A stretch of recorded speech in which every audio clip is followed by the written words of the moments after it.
Hello, you. It's the 3-hour, 4 till 7 in the afternoon wireless show. Now from the new time of 3 till 6:30. It's a winning title. It's the title that's gonna... These emails are flooding in already.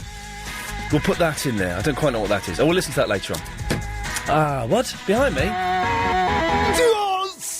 Thanks, Anna Raven, for being excellent. As always, it's very, very warm in here. I'm going to take my hat off. That's not helping things, is it? Oh, I'm not used to talking at 3 o'clock in the afternoon. This is normally my quiet time. No, I haven't a quiet time in the afternoon. This is it. This is my quiet time. Yet I'm on the wireless, and if I'm quiet, I get in very, very big trouble. So we're going to have a chitty-chatty. The emails are flooding in. What have we done here? Ian, wondering if you can help me. I have a 6-month-old baby. I'm trying to get him into a sleep routine. I'm wondering if this is necessary at his young age, and what's the average maximum time I can leave him crying when he's supposed to. I'm really desperate for advice. Could you please ask your listeners for help? That's for Anna! I know you've sent it to me, but to Anna, not me. I can't help. Well, I could help, but, Anyway, what we're talking about today, it's going to be a little bit of a weird show, because we're kind of... Oh, no, I did promise yesterday today's show would be excellent.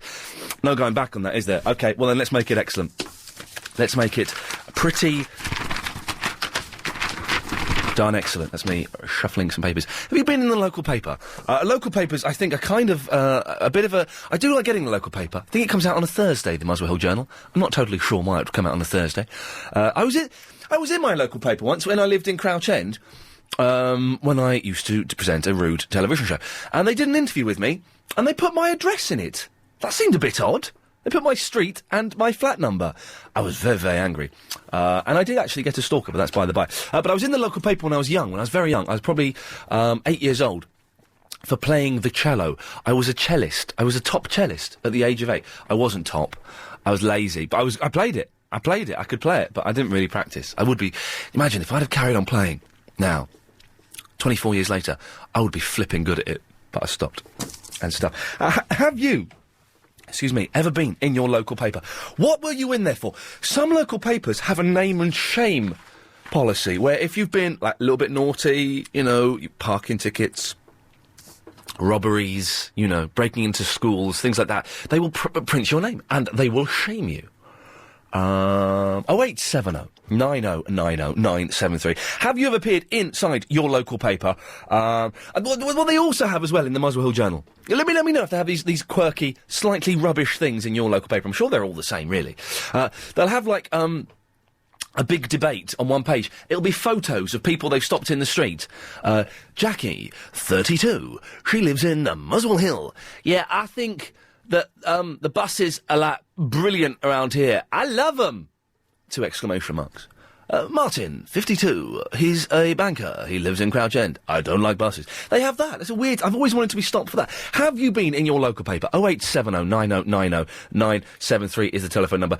You can email as well, Iain, IAIN, at lbc.co.uk. Wow, frag dolls. We'll have a look at that later on. Hello, Sheila! Hello, my love! Hello, my dearie! Hello, my darling. Were you on Clive's show last night? I think so, yeah. What do you mean you think so? How can you forget? Wait a minute. Yeah, yes, I was. Yes, you were. Making predictions. Oh, that's right, yes, and one came true. With, what's his name? Chico? The pop stuff of was what? on, What? Chico! I just said Chico. How did I know it was Chico? I'm deaf. Yeah, Chico. I said that he'd get his own His own TV show? Yeah. And he's got one! And it was this morning on the News. This is amazing. There's funny you said that, because I was just reading in the paper that Chico Time is getting his own TV show. Yeah. And it was you that said it on Clive's show last night. That's amazing. You got a prediction right day one. That's incredible, Sheila. Yes, You're like Mystic Meg, but not quite as weird. Well, when I came down and switched the radio on this morning and they announced it on the news, yeah. I couldn't believe it. Did you cry? No, I'm not that stupid. That would have been stupid. Well, you should phone Clive up tonight and let him know. Yes, more than likely. More than likely, my love. Right. What? I've been in my local newspaper. For being a lunatic? Yeah. For standing near the recycling bin smelling of cider? Being an LBC anorak. Oh, yeah. Yes. No, well, years ago... Yes. I won an LBC competition... Yeah. ...to go to Lapland. Oh, and it was in conjunction with the Abbey National. Oh, yeah? And I also won over the week. You had to answer so many questions, and the person who answered so many questions was the one that won the trip. So I won £200 plus the trip. Right. But why were you in the local paper? Well, what I did, I phoned up the local paper because I'm a bit... Bit of a Jordan, bit of a self-publicist. Exactly. Yeah. And I said, would you be interested? And I told him the whole story. Yes. And he said, yes, definitely. That's weird. He came to my house. Yeah. And I had a lovely picture in the paper. Well, you say it was lovely. With a small write-up. Yes. Of me holding the phone pretending to be speaking to this is good. This is what they do with the local paper. I mean, any papers. It's really... They'll get you to fake photographs, won't they? Pardon? They'll get you... I say, they'll get you to fake photographs, won't they, my love? Yes, my dear. You're a good girl. Crikey. So you were in there, and did you... But you phoned them up yourself and let them know. That's a bit weird. Well, I phoned, because I'm a bit like that. But I phoned them up, and I didn't think they'd be interested. No. I thought they'd straight... They print any old rubbish, though, don't they? Well, yeah. They do. I know. Oh, bless. I know. They take pictures of dogs foul in the park and silly photos like that. What do they?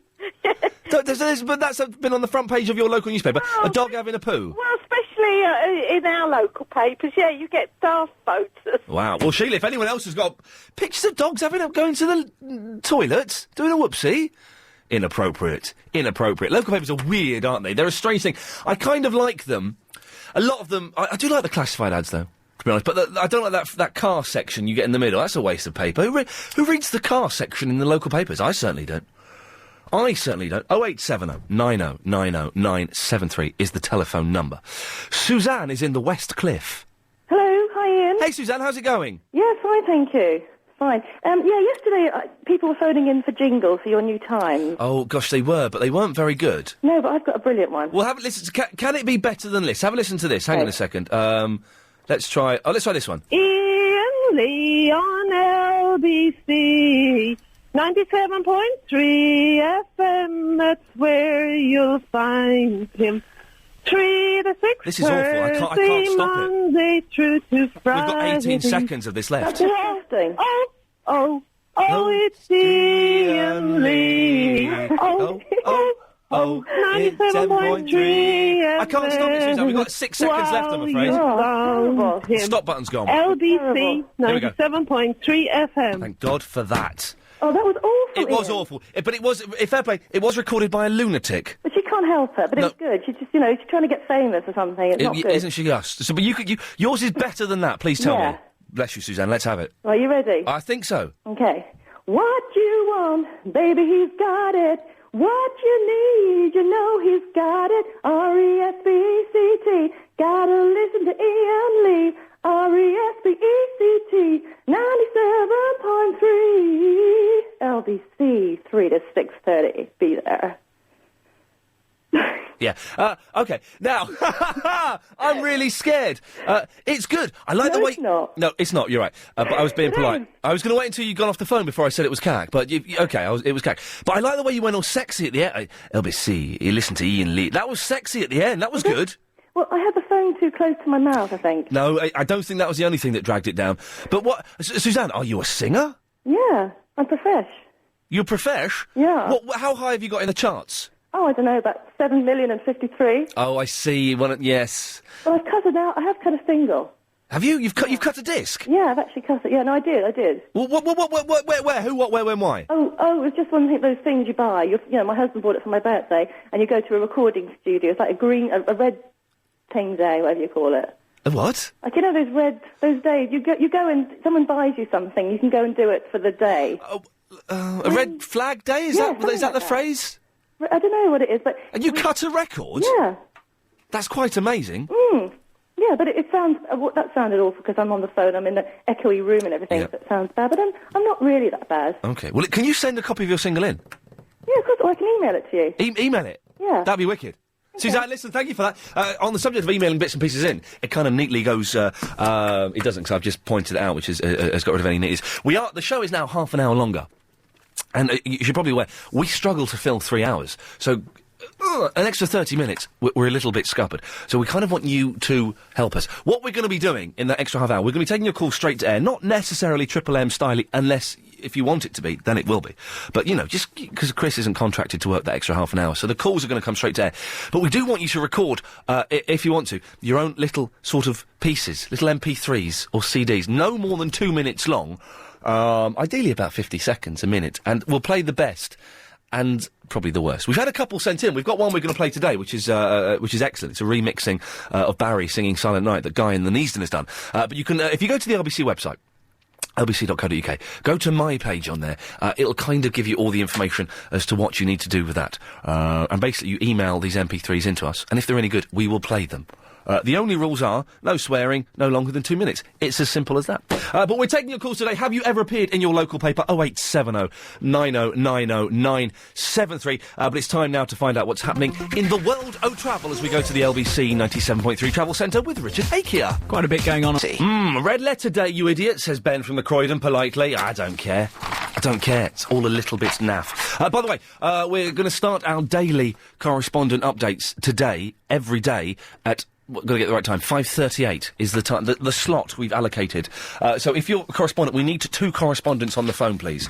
So if you're going to be free at 5:38 and can give us a correspondent update, you better give us a call now and book your place with Adrian Crisp. 0870 90 90 973. On the emails, Kelly in the Worcester Park says, Ian, I was in my local paper a few years ago.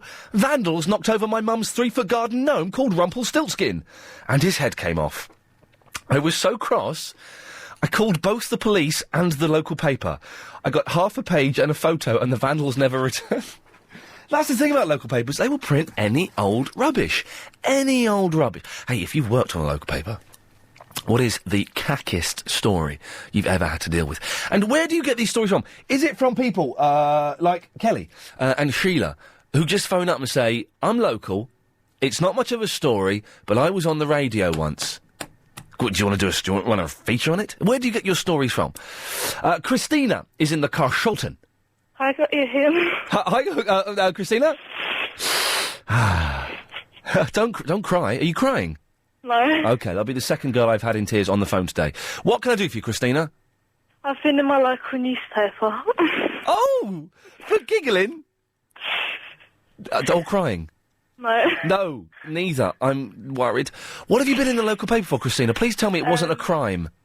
No. Basically, I won a competition to meet Peter Andre. So in many ways, it was a crime. Why would anyone enter a competition to meet, Peter Andre? Because at the time I really fancied him. When was this? Was this when he was famous first time round? No, it was just last year. Oh, crikey. So you say at the time you fancied him. Do you not fancy him no more? No. What has made you go off him? Is it because he's got a bit fat? Yeah. So because he's fat, you don't fancy him? Well, he's a bit ugly. He's got fat and ugly all of a sudden, hasn't he? Whereas last year he was so dreamy. It was, wasn't he? Just 3 days ago, he was a hunk. Now, 2006, ugh. No, because you see, the problem was last year I was 12 and he thought I was older, so it looked a bit dodgy in the paper. Yeah, wow, let's be careful, let's tread lightly around this delicate, potential, my friend. So what did you have to do to meet Peter Andre? Had to answer the name of his album. Which was? Mysterious Girl. I remember it. What? I don't remember what it was called. Gosh, you really have dumped the whole experience from your mind, haven't you, Christina? Yeah.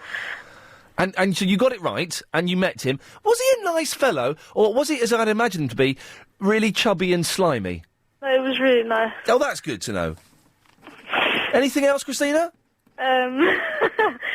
Yeah. Yeah? Oh, you said yes, you've surprised me. What have you got? Yeah, he, in the picture, he kissed my cheek and he left kind of dribble on my face. Oh, dear. He doesn't strike me as the type of man that would dribble when he kisses, but... You know, you can never tell with these celebs.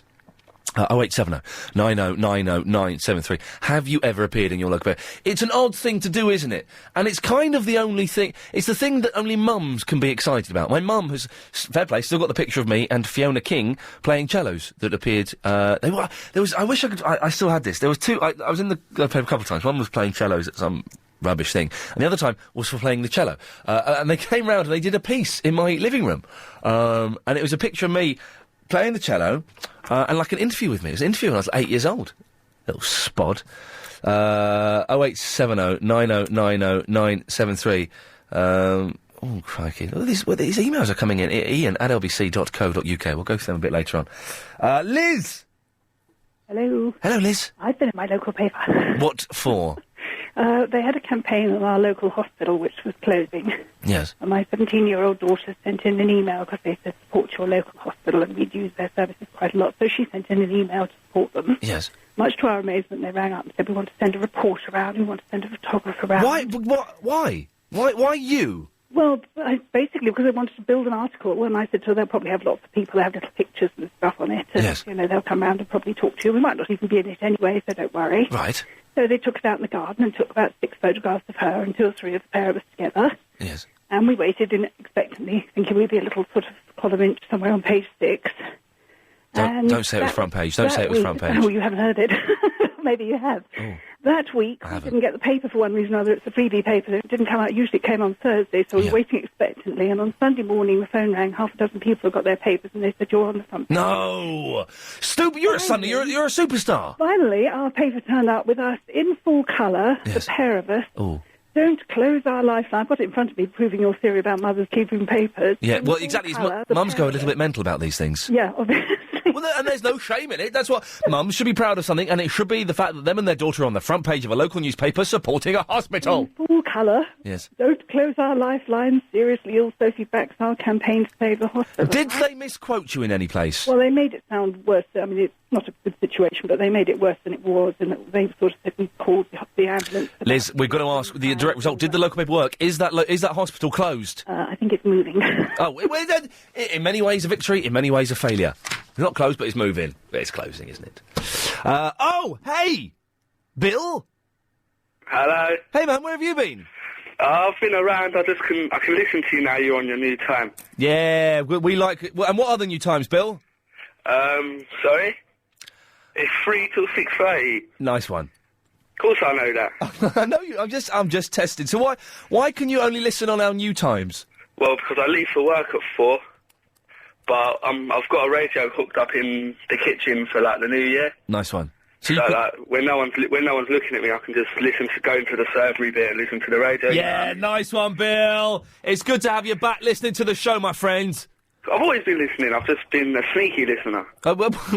Some of the best listeners we find are the sneaky listeners, which is good news. But did you hear any of last week's show? Be honest. I heard. Was you on Tuesday, innit? Well, yeah. I heard an hour on Tuesday, but I didn't hear the rest. It was rubbish. It was rubbish. It was awful. Oh, I wish I would have listened to that. Yeah, never mind.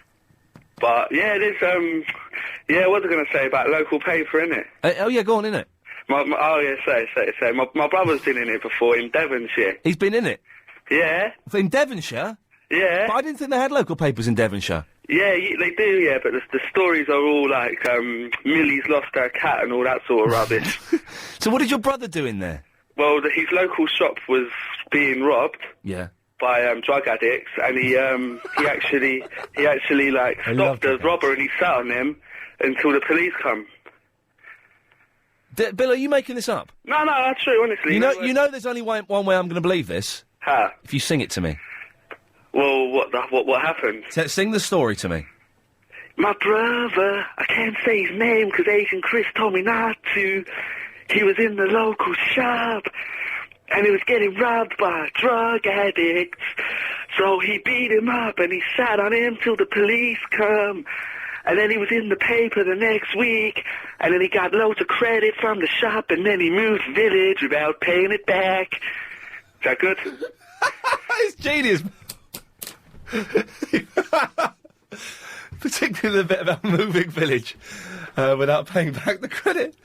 Oh, that's made my day. 0870 9090 973 is the phone number. Things are slightly different now with our new time. I'm finding my feet between the hours of 3 and 4, because this is, right now, at 25 past 3, I should be sitting in the office, going on the eBay, and having a lovely cup of tea. That's what should be happening. Instead, I find myself thrown into the glamorous world of radio presenting at this time of the day, which is a little bit odd. I don't really know.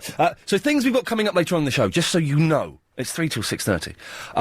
That at 6 till 6:30, we're going to take your call straight to air, and we're going to start playing little bits of clips and things that you've produced and you've made. We're going to kind of not hand it over to you. That would be insane.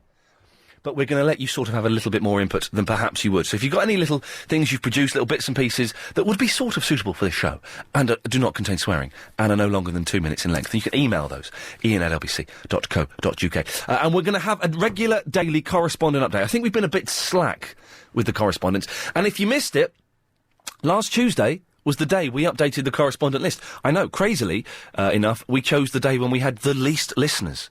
It's insane, but it kind of worked. If you want to see the new correspondent list, it is on the LBC website, on my page. So what we need are 2 correspondents on the phone that can be on the phone at 5:38. The thing is, it's all so badly planned and ill-conceived, it could backfire. Everything that we're preparing to do, we're preparing what some radio stations would call features. It's a dirty word, but we're preparing features, and it may backfire and just be awful. But if you are a correspondent, if you can be around at 5:38 to give a brief a correspondent update, then you're more than welcome. We've already got a couple on the email. We could do with maybe 1 or 2 more on the email, ian@lbc.co.uk. I hear the whoosh of a double door. Agent Chris, you all right? Yep. A little bit grumpy. Oh, sat load of emails. Ian! Hello, me. What? This is from Adam in the Collindale. Burnt oak, actually. Hello, me, Ian. I'm a correspondent. I'm wondering whether we can call up with updates outside of the 5:38 daily update list. Thanks. No, you can't. We're being very strict on this now. We will not allow updates willy-nilly. They've got to be at 5:38. We need some kind of order in this crazy world. If you want to give us a call about being in the local paper, or you want to book your place as our 5:38 correspondent for today, 0870 90 90 973. More of emails after this. Later Friday. This isn't true. Ian, it's Sneaky Lisa from the Stinky Feltham here. Help me with a mystery that's long troubled me. Why do crinkle chips smell different to straight ones? Nonsense. They don't, do they? Oven chips or deep fried? I don't know. I only do oven chips these days. And even then, I can't be bothered very often. I don't think that's true. 0870 90 90 973. If you can answer that and tell me, why have you been in your local paper? What did you get up to? And what's the naffest story you've ever read in your local paper? Take your calls after the news. Ian, please, can I be your paranormal correspondent, Chris and Hemel? No! The correspondent thing is updated. Oh, look, so, hang on a minute. Terry has sent in a clip. We can put that in there. Yeah, the correspondent list has been updated, I'm afraid, so thank you. Correspondence for what? Every day? I quite fancy, if you want to go out on a limb, as everything I've ever emailed to you has been deemed unbroadcastable by Agent Chris, Fiona in the Red Hill. We've got correspondence. We just need them to come, and we've got our correspondence book for today. Ian, it's me again. I have too much time, so I chose to fill it by making this dance tune using quotes from Barry from Watford. It's 46 seconds long. I hope you like it. It has no swearing. It's mostly about Margaret's chin. Stephen, see, that's perfect. We won't play them all today. We're going to play one today. Already, the majority of the ones we've been sent are remixes of Barry in the Watford put to dance music. So we've got a brilliant one to play after 6 today from Guy in the Neasden. It's a reworking of The Silent Night. It's a treat, that much I guarantee you. Ah, man, working at 3 till 4, it's a strange thing. I feel uncomfortable. I don't know why. I just feel a little bit uncomfortable. It feels too early to be dicking around like this, but what the hell, we're here, we'll have a go. Have you been in the local paper, and what for? 0870 90 90 973. Arthur is in the Kingston. Yes, Ian. Yes, Ian? Yes, Arthur. I've been in the local paper in Warwickshire twice, many years ago. And were they for crimes, Arthur? No. You have not committed any crimes? No. Or at least you've not... At least... Law-abiding citizen. You've not been caught for any? No. I'm implying you're a crook. No. No. That's unfair. Below the belt. So why were you in there, Arthur? Well, the first time was in 1952. Yes. What? A war... Yeah, before your time. Yeah, A war correspondent. I was in Korea, and a war correspondent took my picture. Yes. And put a little story, and it was printed in the local newspaper. Right. And my mother was given a framed print of my photograph, which I still have now. My mother's long gone. Fighting in Korea is a little bit more significant than someone having a garden gnome's head kicked off by vandals. Well, I would think so, yes. Yes, but then again, who knows? But the second one was rather much better. Rather much better than That was Korea. in 1965. You were nearly in the Beatles. You slept with Pete Best of the Beatles. I remember the Beatles. Yeah. I remember them as well. Yeah, they were big, weren't they? Whatever happened to the Beatles? Well, there's one of them still around at least. Yeah, I think there are two, aren't there? I don't. I don't know. Only if you count Ringo Starr, Arthur, and even I'm not sure. Yeah. Yeah, the Yes. second one was a good one. Okay. I was a bus driver, and I was driving my bus, pulled up at a bus stop, and my conductor shouted, "There's a boy in the canal." And I jumped out the bus, jumped into the canal, saved this boy, got this boy who was floating face down in the water. That'll be 2 and 6pence, please. Is that what you said? Was that what you said? No? Please to God, don't let someone with the boy dying. I rescued this boy. Yes. And I was fully dressed. In your uniform? In my uniform, yes, yeah. Yes. And yes. We got the boy out and made him recover. They sent an ambulance. Yes. And ambulance came. I jumped back on the bus. Very few jokes here. Yes. And drove a couple of 3 stops up the road to where my parents lived. Yes. And got a change of clothes. Right. Carried on with my... And all of this was in the local paper? Yeah. The change of clothes bit? It was on television that night, and I didn't see that because I was working. Of course, yes. In the paper, there was a front page spread. Right. Nuneaton bus driver saved boy in the canal and all that. Yes, yes. And do you still see the young chap? No, actually, the strangest thing about it was... God. I never heard from the parents of this boy. Oh. He was mentally retarded. Oh dear God! Now I'm in terrible trouble. I waited for them to contact me. Oh God! And they. This is why I didn't want to do 3 till 4. I had to go and visit them to see how. Oh dear! Yeah. It was rather strange. Very but strange. He recovered and yes. it was okay. Excellent. Excellent. Oh God.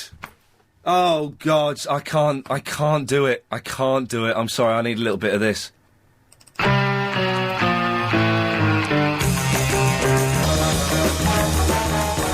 Alrighty, we're back. See you later, Chico Arnez. Man alive, wow. So that's what happens normally between 3 and 4. That's why the Preve left. I see, it makes sense now. Hey, have you been in the local paper? And let's not have any more saving mentally retarded drowning boys stories, please. We've had our fill. Paula's in the Woodford. Hello, Paula. Good afternoon, young man. Oh, everyone's really posh at this time of the day, aren't they? Oh, of course, I'm extremely posh. Of course you are, because you're pretending to hide the fact that you're not drunk. Now, Paula! You're steaming. I can smell it on your breath. I don't care. It's good. Paula, what can I do for you? I've been in the local paper. I'm worried now. What have you done? I've walked 60 kilometres around London over 2 days to raise money for breast cancer. Oh, yeah. So 60 kilometres, what's that in miles? That's about 40? Yeah, 39.4 or something like that. So, I did a good estimation there. So when you say you walked around London, what, around the M25 or something? No! All right. Throughout the streets of London. Through, Let me take you by the hands and lead you through the streets of London. I'll show you something that'll make you change your mind. Have you seen the old man who walks the streets of London? He smells like a tramp and he's drinking special brew. It's a good song, isn't it? It's an excellent song. When are they going to do... doing that in school assembly. I remember doing that in school. When are they going to do a dance remix of that with swear words in? They should do it. It would easily get to number 20. It would sell to number 1. Number 1, I mean. Chico did it. It would definitely be number 1. Oh, man, I want Chico to do Streets of London, but with swear words in it, and a little dance bit in the middle where he goes, "It's Chico time!" That would be brilliant, Paula. I'd buy it. I would download it off the internet from a hooky site, but yes, I'd certainly have it on my iPod. Did they have a good picture of you, Paula, or was it a little bit embarrassing? Because, I'm not being rude, the photographers from local papers, they're not much good. They're the photographers that can't make proper papers, so they're not very good, are they? No, he was a bit scary, actually. I was at home on my own, and I was rather worried about letting him in. Oh, really? Yeah. Oh, okay.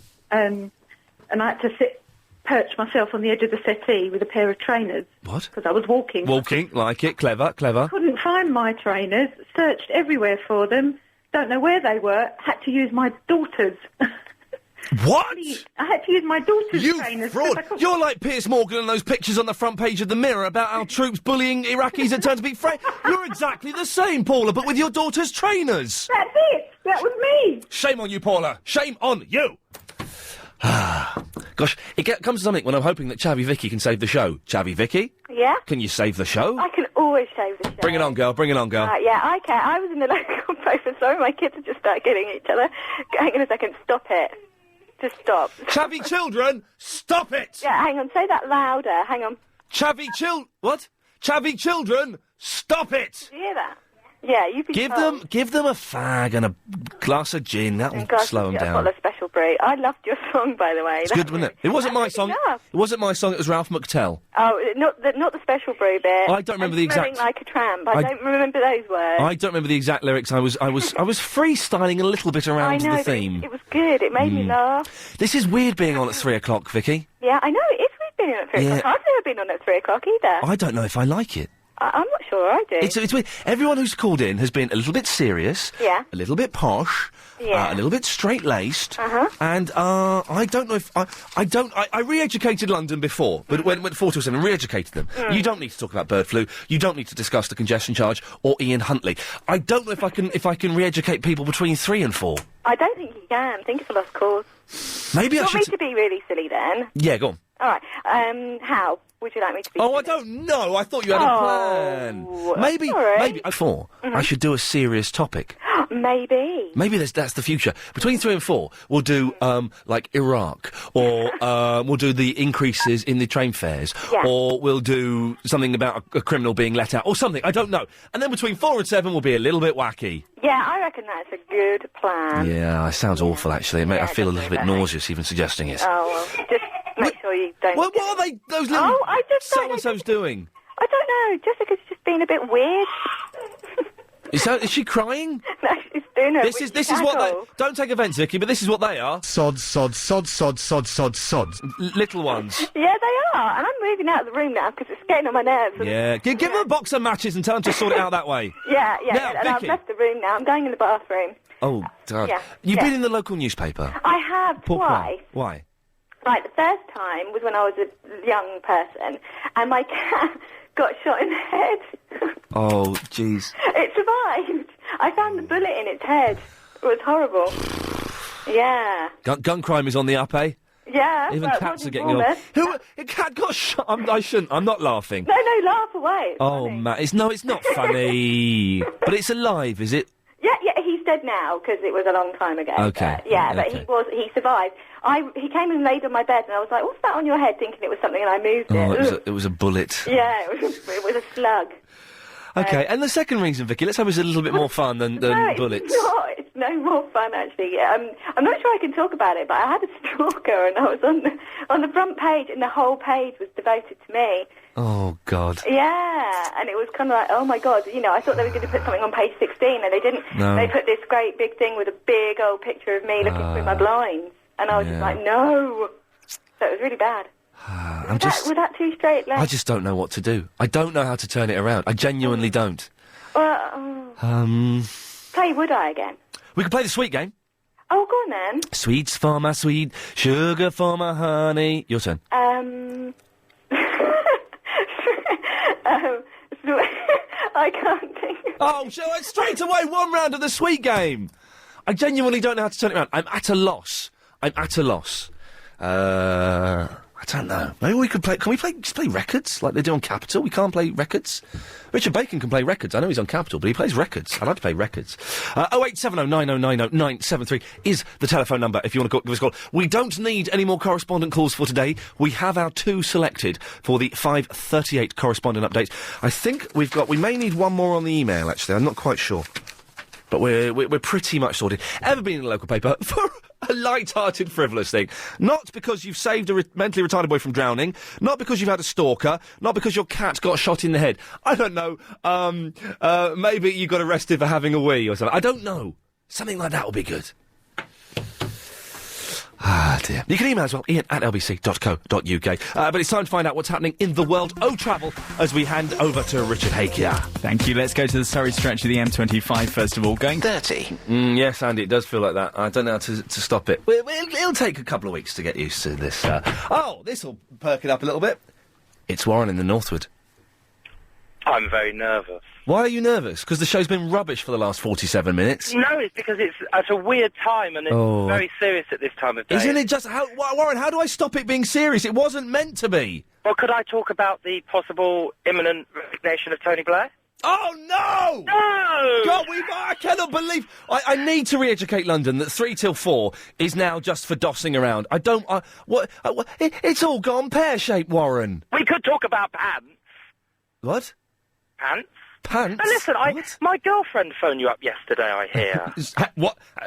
What? Yeah. That was a sentence I never expected to hear from you. My girlfriend phoned you up, yeah. She said you were more interested in talking about the underwear from Harrods than talking about her. Oh, the air stewardess who bought some underwear from Harrods. You don't know how pretty she is. Oh, well, I can imagine. She's an air stewardess. She was saying... Gorgeously prettiness. Yeah. All over. I couldn't talk to her because I did get nervous. Seriously, I got nervous because of what... Did you start quivering? I was quivering and... I said quivering. Yeah, and yes, thank you. Yeah, so she sounded lovely. Yeah, very, very beautiful. Warren, you just went... Did I? Yeah, it was nice. Right, that was very strange. Can we talk about me in the paper?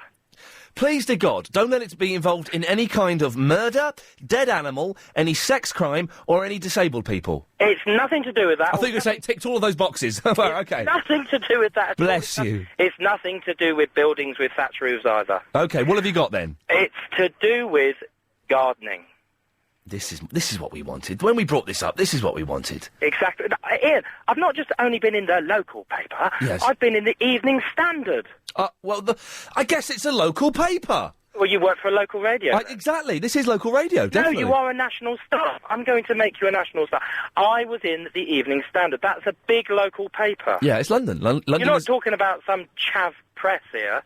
You're talking about real decent... Why do they give away... You know they give away, like, free copies of the Standard Light? Well, that's the bit I was in. Oh, you're in the free... But why... No, I was in the homes section. The homes... The home. Okay. Bring on the home. Yes. So, anyway... well, that's just where they sell houses. That's where they homes and property, I think it was. Okay. Last August. Yeah. No, I was. Seriously, whole page. Oh, hang on there. I've just had an update from my platypus correspondent. What? The platypus correspondent Vicky has sent in an update which we should be reading at 5:38. Anyway, yes, Holmes. I thought you may have had an update with someone that actually read my article, but obviously not. No, au contraire. No, I open my garden every year, because actually Steve Allen's been. Have a word with Steve Allen, that's the proof. No, thank you. No, all right. He opened it, he cut the ribbon, and it's for charity, for the National Garden Scheme. Why would anyone want to see your back garden? Because I'm always out there playing with pansies and things. What? How big is your... where do you live then? I live in Northwood, and I have quite a big garden, and very specialist in certain areas, and very interesting. And I was in a national magazine, which is called 25 Beautiful Gardens, 2 years ago. And I was in the local paper in Hillingdon in Uxbridge, and I was in the Evening Standard last August. Wow. Just for your garden? Yes, I'm raising money for charity for opening. Oh, I'm not interested. All right, sorry. Don't go on a serious tip, Warren. No, we're having a laugh at gardens. Let's not mention charity. Yeah, sorry. No. Buy charity. No, I don't care.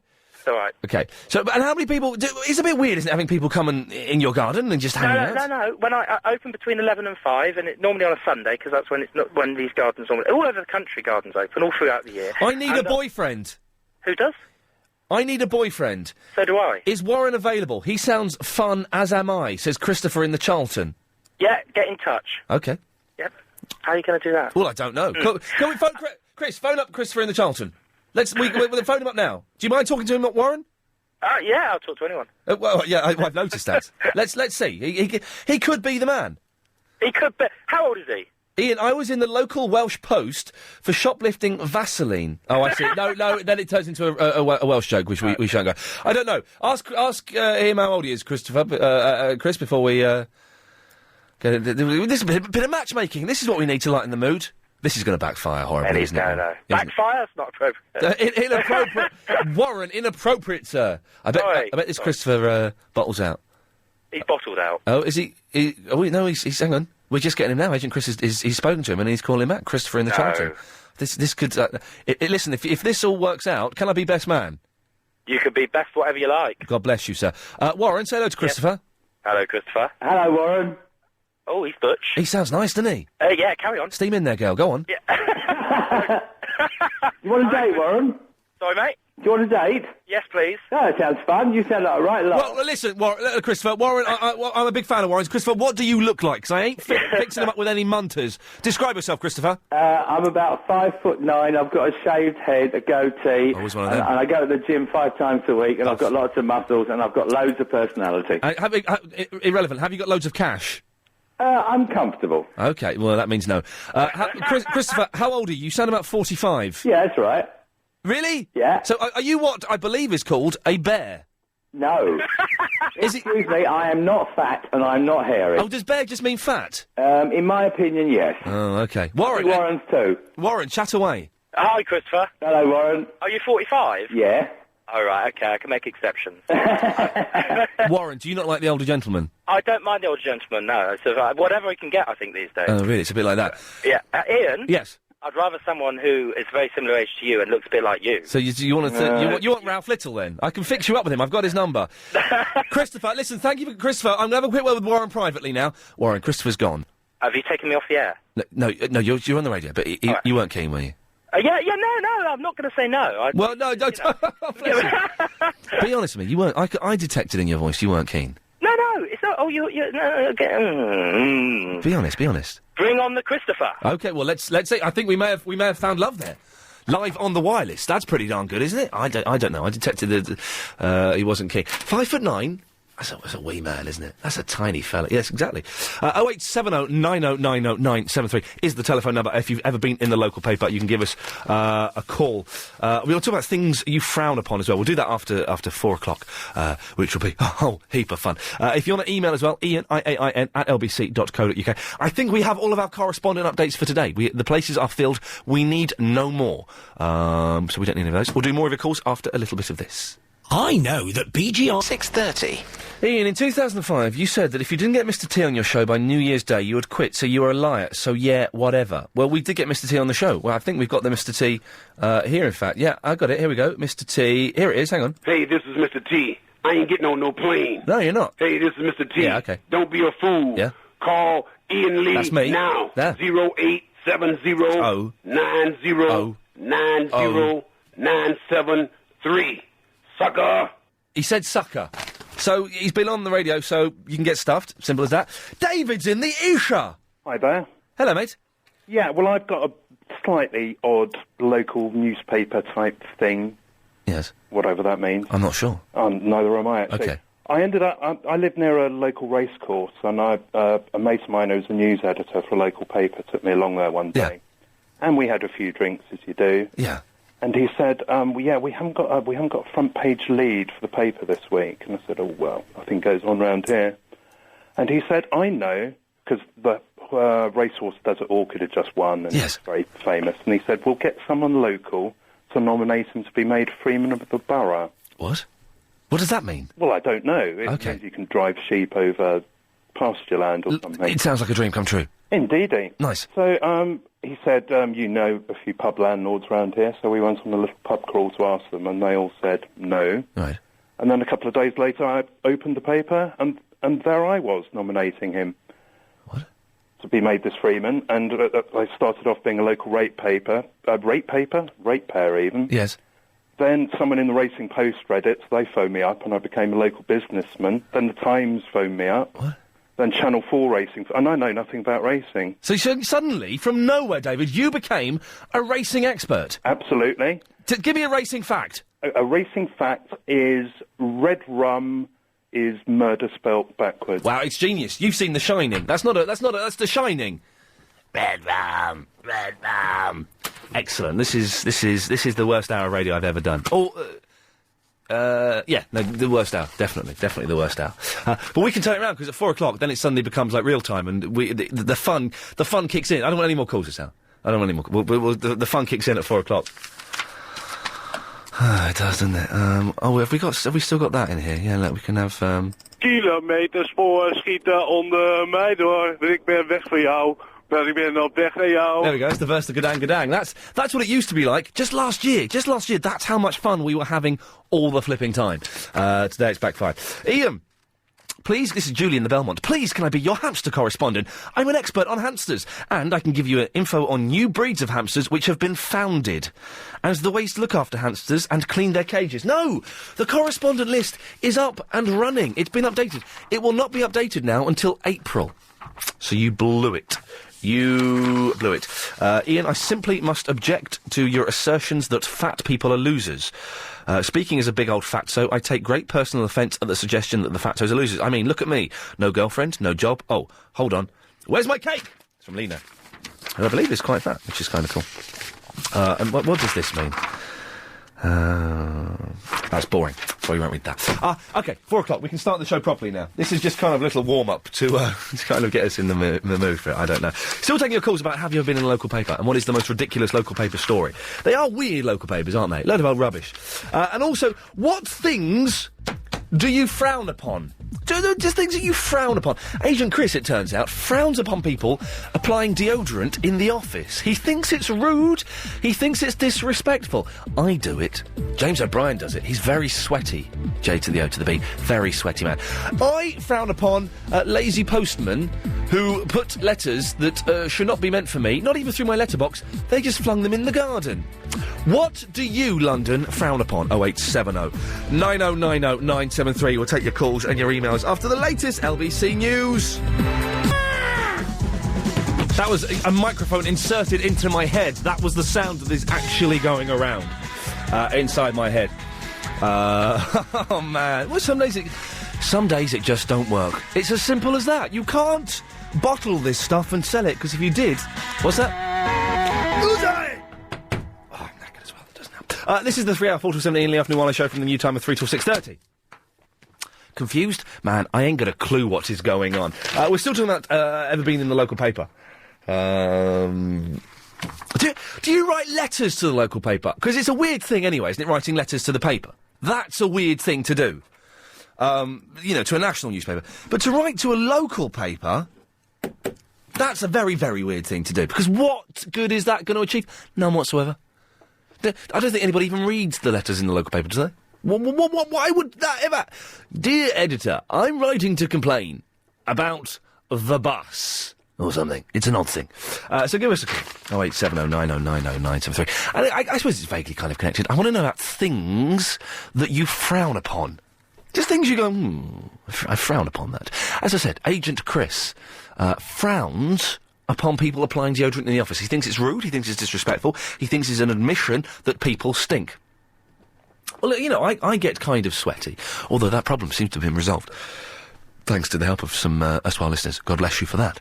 But I like to apply deodorant. If I've had a tough day, my back's killing me. Not killing me, but I went to the gym yesterday for the first time in, 3 weeks. Hey, it got to the bit. This is terrible. This is so. I was so embarrassed in the gym. What was that thing? I've only ever done this once before. When you're lying down on the bench and you're pushing up weights. What do they call that? When you're lying down, they do it in films, and you've got the weights on the long bar. Not weights. Is it a bench press? I was doing a bench press, okay? I've only ever done it once before, and I'm not very... there weren't many weights on it, because I'm not very strong, but it's kind of quite cool just to be doing the bench press. I was doing the bench press. And I was doing it yesterday, and my arms just went, and I was like, I can't do it! So the fella took the weights off it, so I was just lifting an iron pole, and I still couldn't do it! And I was so embarrassed, I was going, please, look, just let me stop, don't take the weights off, don't let me lift nothing.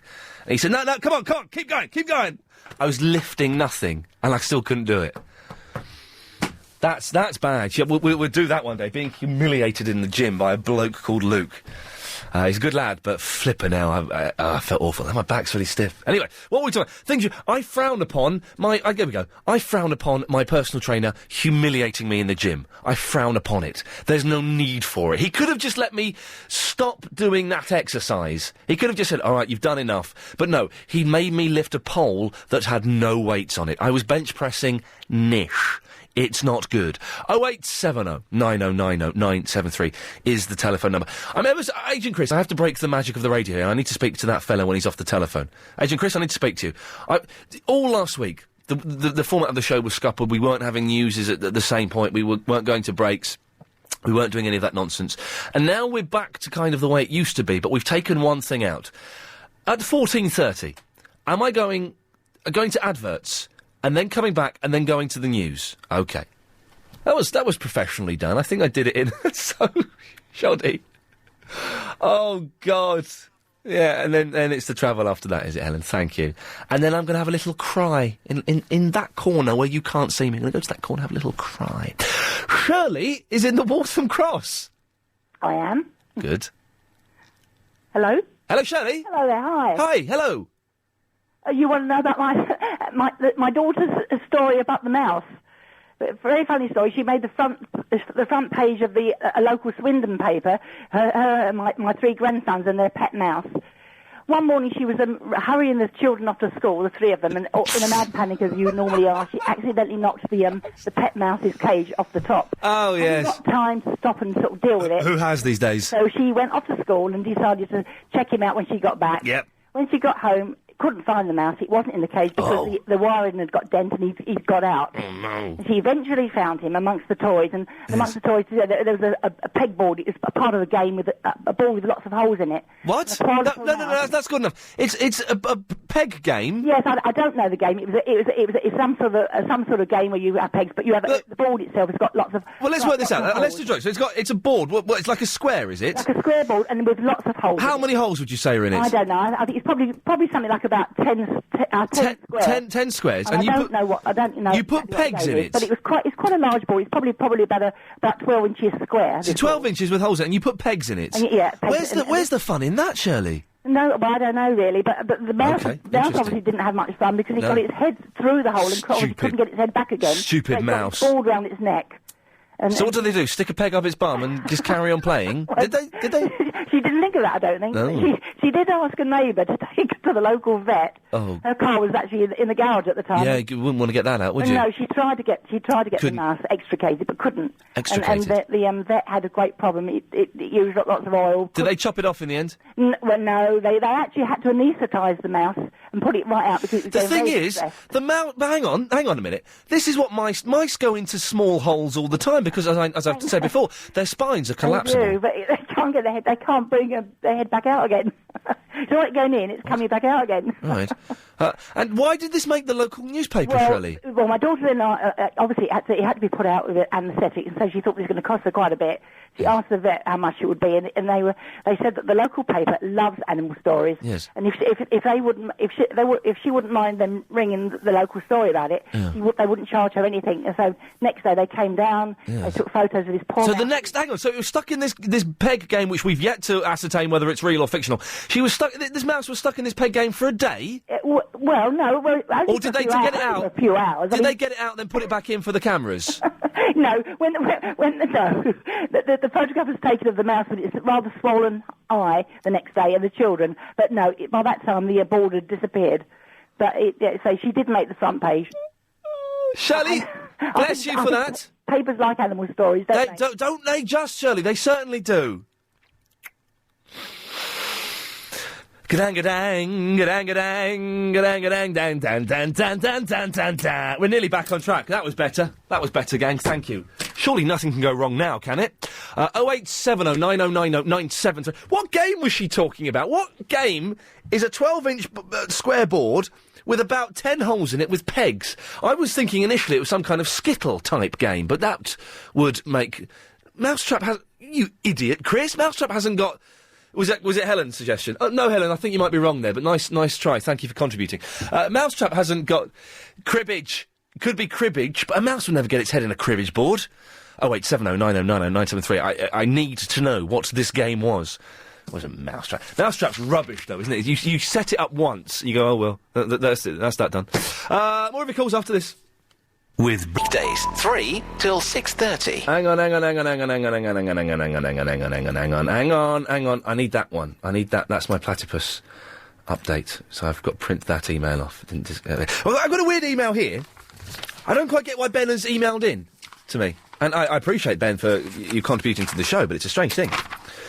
Hi, Ian. I would like to visit a factory that makes things like plastic, or visit a car production line. I've looked for factories online, but I can't seem to find anything. Could you help, please, from Ben? Now, Ben, I don't know if you've heard the show before. I have yet to send any of our listeners to factories that make things like plastic, or indeed a car production line. So I don't quite know how you think I'm going to help. If anything springs to mind, you will be the first one to know, although I'd love to go to a factory that makes things like plastic. Genuinely would be a lot of fun. Marcella's in the Bermondsey. Ian Lee, you're so fine. Ian, are you trying to get buff? Yes, I am trying to get buff. Because I am a skinny little runt. I said runt. And I don't like it. And so, yeah, and I'm still not buff by any, but I'm already, after just 2.5 months of gymming it up, buffer than I've ever been in my life. You're a cutie. I've got buttocks. You're funny, and you're going to be buff as well. I've got buttocks and I've got a neck for the first time. Fifi. Yeah. Hey, Marcella, yes? I've just realised that you share the same name as my favourite Beach Boys song. It's not a joke, you really do. What is that? Well, it's called Marcella. I've never heard it before. Well, it's an obscure one from the 70s when they were all fat and dig it out and play it for me then. Well, hang on, let me just have a look. I haven't got it here. Go on, dig it out. I'll dig it out for you and play it one day, because it's my favourite Beach Boys song. Okay. Okay, nice. Nice. Anyway, thanks for calling. Oh, wait, have you got a point you want to make? A small point, yeah. Please, dear God, let's have it. A small little girl, a long time ago when I was 11. 100 years ago. 1,000 million years ago. Yes. I entered a drawing competition. Can I just say, this 20 minutes is already 100 times better than the first hour of this show. Aww. I think we need to re-educate London as to what 3 till 4 is about by dossing around. I don't know what went wrong the first hour. It was very odd. Did you hear it? Yeah, I did. It was all a bit serious and weighty, and a bit boring. It was all right. Yeah, it was all right. Whereas this 20 minutes has been flipping brilliant. Awesome. Yes. Anyway, so 100 million years ago, you were 11. 100. Yes, I was 11, yes. And I was in hospital with asthma, and they had a competition for us to draw little pictures onto mugs.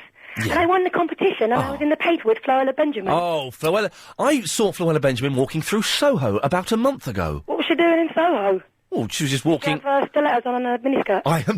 Marcella, I would like to say, on behalf of Floella Benjamin and LBC News number 3, we are in no way implying that she's a hooker. Of course she's not. She's one of the most talented women in this country. I don't know. I believe she was probably just going somewhere for the day. I don't know what was going on. I didn't stop and speak to her. But so what did you... She was lovely to me. She was lovely. I had my picture of her, and I won this fantastic Walkman, and then 2 weeks later, thieves broke into the house and stole it. Oh, I hate it. It was a wicked one as well. It had rewind and everything. Oh, man, because in the old days, they used to have fast forward, didn't they? You had to take the tape out and all that. Turn it round, estimate the fast forwarding length of a song, and then turn it round. And so what did you draw on a mug, Marcella, that got you such riches? I knew you were going to ask me this question. I cannot Of course I'm going to ask you. Remember. It was a long time ago, Ian. Oh, well, in that case... You're 34 now. I believe you're making the story up. Yeah. Yeah, bothered, whatever, Marcella. You was talking out your bum, I believe. 08709. You don't win a Walkman, a Sony Walkman radio system, and meet the great Floella Benjamin, and not remember what you did to get it, I'm afraid. Oh, no. We're asking as well, by the way, if you want to give us a call. The phones are quite busy at the moment. That's the sign, Rob. That means get rid of them! They're a nutter! Rob, Helen is bunking off, I believe, to spark up a fag. I don't know what. She's having a lunch break, probably. And I'm teaching him the signals. That means cut them off, and that means Chris is getting on my nerves. Give him a slap. Eve is in the Wandsworth. Hello, Eve. That's me. Hello. You're Eve. Hello, buff boy. Yes, I'm Ian. You're Eve. Hello, Iain. I was in the local Richmond Times because I was chased by some deer. You're making this up. And I had to be rescued by a policeman on a horse. Describe the scene, Eve. You don't get chased by deer and be rescued by policemen. Well, what happened? In June, it's when they're dropping the babies. Oh. Right, and if you're dog walking, the female deer chase your dog. Right, because they think the dog are going to eat the baby deer. Exactly. Tasty. They think it's a fox. Yes. So yes. I was kept away from them. Of course. But I came around a bend. And there are a gang of them. A bit round the bend. Yes. And like they and a bunch of them were in the distance. So they started chasing me, and I legged it. Yes. And I legged it round the other side. Yes. Of this fence. Right. And they cornered me. So I had to climb over the fence, throw my dog over. You threw a dog over a fence? Call the police. Yes. Call the local bobby on a on a horse. Yes. To come with his big horse and frighten them off and escort. So you called? Did you dial 999? No, but I knew the local local policeman on Richmond Park at the time, the mounted policeman. They don't have them anymore, but what? I knew him. I had his number in my mobile. Hey! Oh, Eve, why did you have a mounted policeman's phone number in your mobile? Because I like chatting mounted policemen. Something to do with the mounted bit, I think. What? Oh, mounted. God, she's made it sexual. She's made. I'm sorry, I didn't mean to. I was just thinking No, yes, you did, because you're filth. Always get your man, the Canadian Mounties. No, you don't know that one. Of course I do. You're too young. Of course I know about the Mounties always getting their man. I've seen due south. Now, so, did you end up going out with the policeman? No, but he has remained a friend, funnily enough. Yeah, just every now and then. No. Eve, listen, thank you very much for that. 08709090973. This is more like it. Old women talking filth. That's what the show should be about. Not mental people phoning up and doing silly accents and talking about saving people from drowning. Let's go to Igor in the Montenegro. Hey, man. Hey, man, how's it going? I'm fine. What's happening? Yo, Wagwan. Yeah, man. Man. Yo, easy now, my friend. Well, Mountie jokes, let me think. We probably shouldn't, should we? Two Canadian Mounties, yeah. Oh, dear God. Having photograph taken. Yes. And one says, would you like it mounted? No, just holding hands. Okay. And so you've called in for a reason, Igor. Okay. Hey, listen, you know what we're looking for people to send in clips and bits and pieces and stuff? Yeah. Have you heard about that? No. Well, why not? I've mentioned it loads of times. I'm a caller, not listener. Well, okay, well... you know we've got this extra half an hour? Yeah. And we don't quite know what to do with it. We're getting people to send in little MP3s and bits and pieces they've made. No, it's live better. You know, we got Igor's kids going to sing live. What, it's going to sing live? Yeah. This is one of your kids? Yeah, it's got backing track in the background and, Igor's kids singing. Well, let's have it. Yeah, ready? Here, you hold Mike, Dion. Dion? I recognise this. My girls like... No, wait. Now. My girls like candy, a candy treat. She knocks me out off my feet. She's so fine as can be. I know this girl is meant for me. Candy girl, you're my world. You look so sweet. You're my special treat.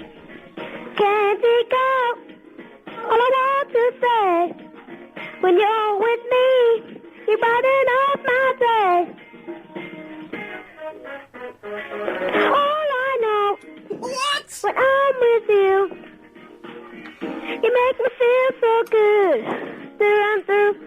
The way you walk, and the way you talk. Good days. You always look so good, you make me forget my faults. Shish kebab. Do you really love me? Do you really love me? What? Don't you really care? Don't you really care? Do you really need me? Do you really need me? And will you always be there every night? We're getting the whole thing, aren't we? And every day. There's no getting out of this. You're always thinking of you. Hey, how you doing? Well, Dion's good, Igor. Is that one of yours? Yeah, you want to speak to him? Yeah, I suppose it would be rude not to. Yeah, here you go. Hey man, how's it going? Hello? Hey, how's it going? Fine. Is Igor your dad? Yeah. Is he mental? Yeah. What, he shouted at you at the start of that song. How did you feel about that? Don't really care. And well, nice one. That's kind of attitude we like. Well, there we go, you see. Now we're back on track, London. This is what the show should be like. Children of, mental people phoning in singing, Bobby Brown songs. That's what the radio should be for. 08709090973 is the phone number. If you've been in a local paper. And things that you frown upon. That's what we want to know. Things that you don't necessarily hate them. You just frown upon them a little bit. Iain, this is an email from Lorraine. Just checked checked you out on your website. You're not as ugly as I thought you were. Take some of your emails after this. 3 till 6:30, Monday to Friday. I keep forgetting that bit. Iain, I frown upon people flossing their teeth in public, especially if it's meat caught in their teeth and they remove it from the bit of floss then eat it again. At least from people don't floss their teeth in public. I floss my teeth sometimes, I don't know very often. But when you tell people you do that, they think you're a bit dirty. They go, "Oh, really?" But it means I'm not dirty. It means the bits between my teeth are really clean. But it's not very pleasant to do. 0870 90 90 973. You can email ian@lbc.co.uk. More of your calls and emails after this. Till 6:30. Lorenz frowns upon awful grammar and punctuation. I can't stand it when people are too lazy to write properly. Sometimes it genuinely angers me. Excellent stuff. We're asking, what do you frown upon? I frown upon fog lights. They don't really bother me. It's not like, I just frown upon it. You know when they're driving in the day and they've got fog lights on, you think, well, you're in it. I had a brilliant row with a bloke in a car today. But it started off as a row because he cut me up, he didn't indicate.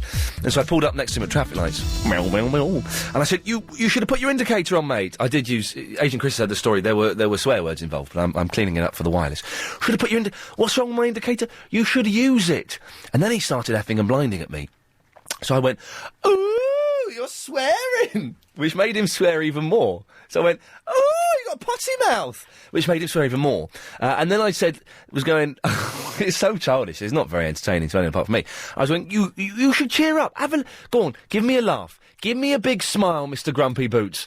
And he was using the rudest swear word in the world. He called me that many, many times in one sentence.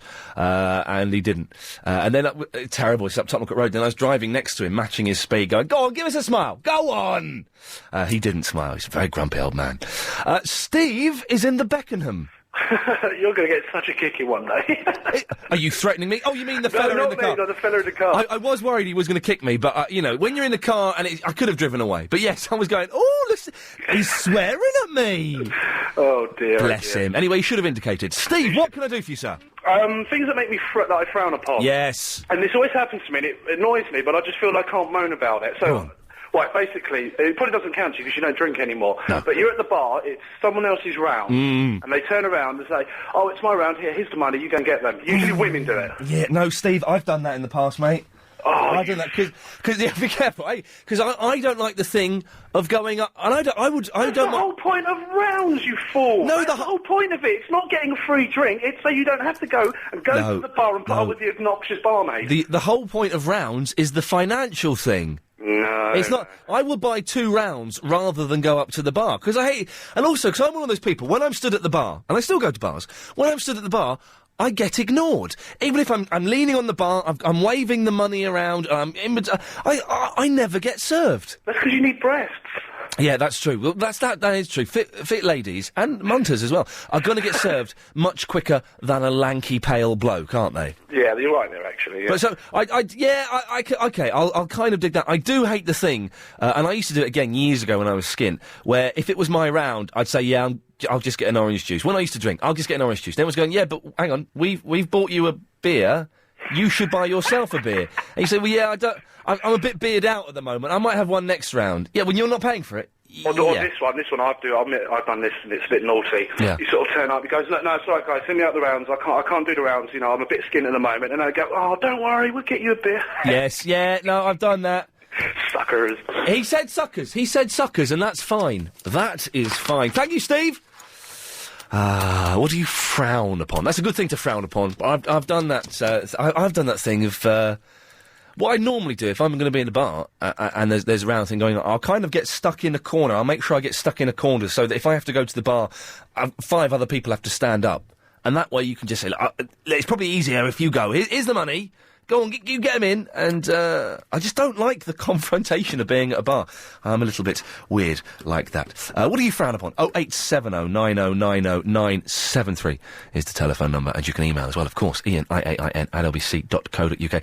In exactly 1 hour's time from now, we'll be having the first of our daily 5:38 correspondent updates. I've just got one more that I printed off, the platypus one, which we'll have. And then I think we've got... You've got 2 callers, haven't you? They're going to be correspondents, Agent Chris. I'm getting the thumbs up. That's the universal sign for E.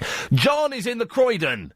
Good morning, normal, sensible person. May God bless you, sir. What can I do for you? 7 years ago... Yes? There was a huge picture of me on the front page of the Croydon Advertiser. Lovely. Eating a huge, enormous bar of chocolate. This is insane. Because why would anyone be interested in that, John? Why would the front page of the Croydon Advertiser, which sounds like an independent newspaper and a fine one at that, print a picture of you eating a big bar of chocolate? Because I had just come back from the party conference where I had been elected as Shadow Minister for Chocolate for the official Monster Raving Loony Park. I see, of course. Yes, of course, that makes sense. But still, the front page... And that bowl of chocolate, it was, I think it was about 5,500 calories, and it lasted me for about 3 days.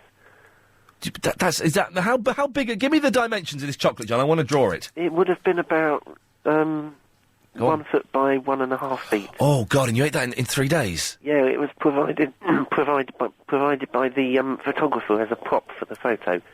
Really? But the local newspaper photographer gave it to you? Yes. And you kept it? Yes. That's got to be worth what? I don't know, £6-7? Something like that. That's a lot of money in those days. Unfortunately, it didn't come with any wrapping, so by the time we'd unwrapped it and used it as a prop for the photos, yes. Dirty. It was sort of beginning to melt, and I had to carry it all the way home and get molten chocolate all over my hands on the way. Wow. That's, in many ways, sexy, in many ways, disgusting, John. Thank you for that. Annabelle, I believe, is in the Woodford. Oh, hello, Ian. Hello, Annabelle. You know that... Happy New Year to you. Thanks. And, yeah? You know that and Happy New Year, Annabelle.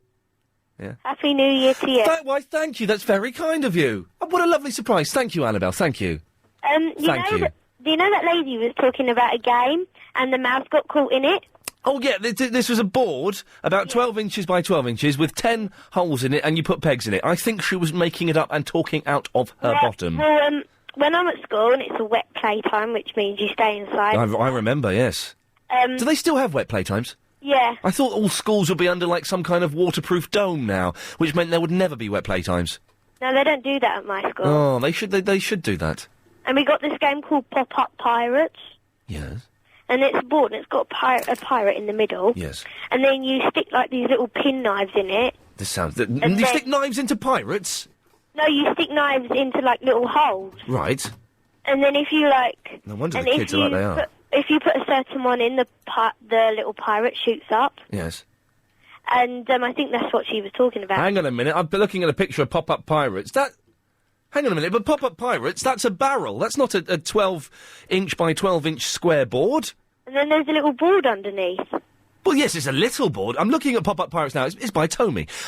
It's a barrel of family fun is the slogan there. But yes, that's not now, Annabelle. Bless you for calling in and reminding me of the Pop-Up Pirate. Mm-hmm. But I don't think that can be the game that mad lunatic woman was talking about. First, I thought she was talking about Mousetrap.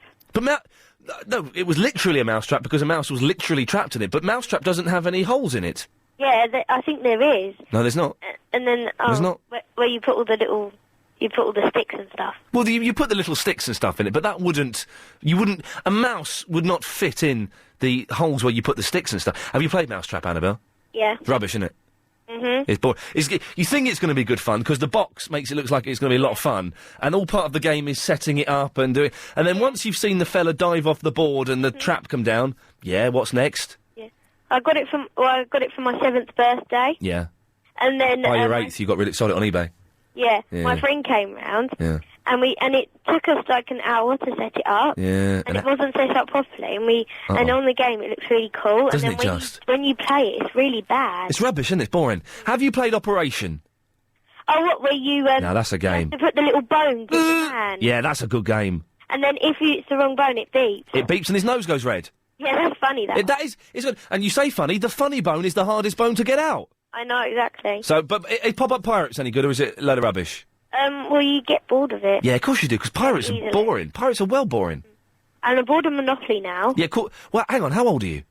I'm 12. You shouldn't be playing Monopoly. You should be playing PlayStation. Yes, I've got a PlayStation. What's the best game? Sims 2. Oh, hang on, it's entering, hang on, Sims 2?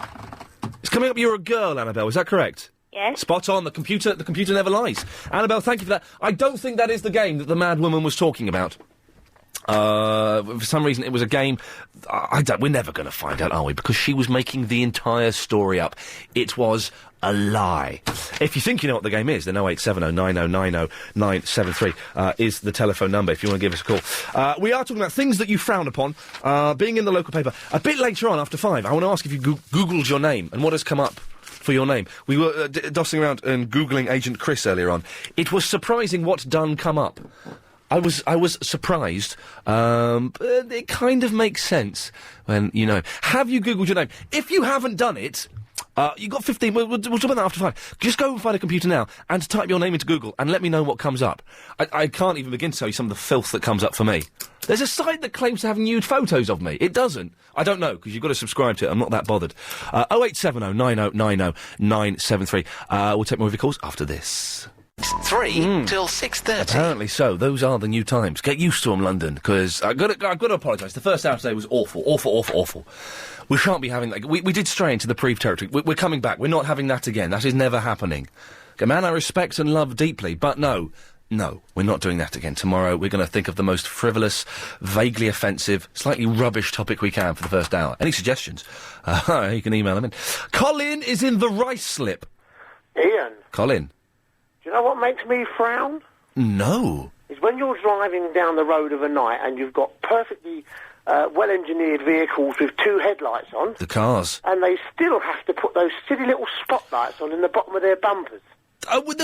Which ones do you mean? All cars have got... The fog lights, do you mean? Well, are they? I thought fog lights were at the back. Well, fog lights are at the back and the front, aren't they? They always have the front ones on when there's no fog. Well, yes, I was mentioning earlier. I don't hate it. It doesn't make me that angry, but I do frown upon it because it's silly. And the thing is, because the one at the back is bright red, and so your eye is drawn to it. Well, if they need that many lights on the front of the car, perhaps they should resit their driving test or pop along to Specsavers. Yeah, or stick the car at their bum.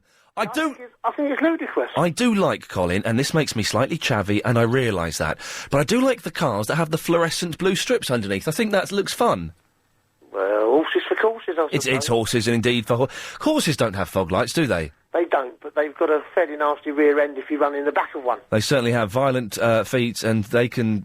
they don't... Colin, thank you very much for that. We dig that, my friend. I did mention that earlier on. It doesn't matter. He may have popped out for a cup of tea and missed it, and that's fine. That is fine. Hey, listen, just by listening to this show, it doesn't mean you are contractually bound to hear the whole 3.5 hours. For God's sakes, I'm switching off at various points in this show.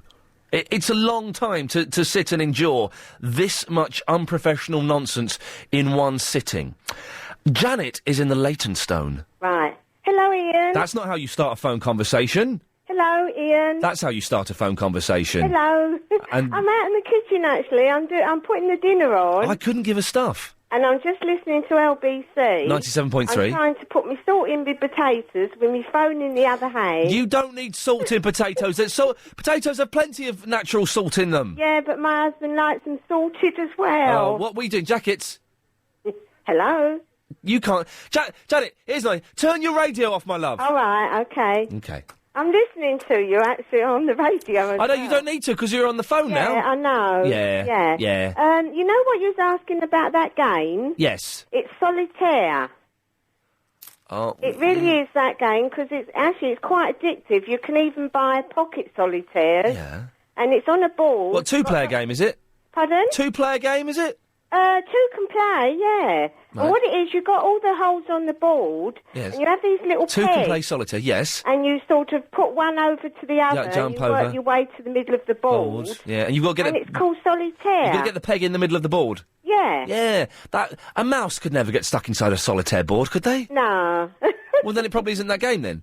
That's the first time I've spoken to you. I know. It's good to have you speaking. Are you enjoying it, Janet? Pardon? Yeah. I say... Yeah. Now... Every time I come in, I come out in the kitchen. Yes. I put LBC on. I have to shut the door. Yes. Shut myself out in the kitchen. What? My husband's watching the television. What's he watching? What's on television that he's watching? Deal or no deal? I don't know. Hang on, I'll ask him. Go and ask him. What are you watching?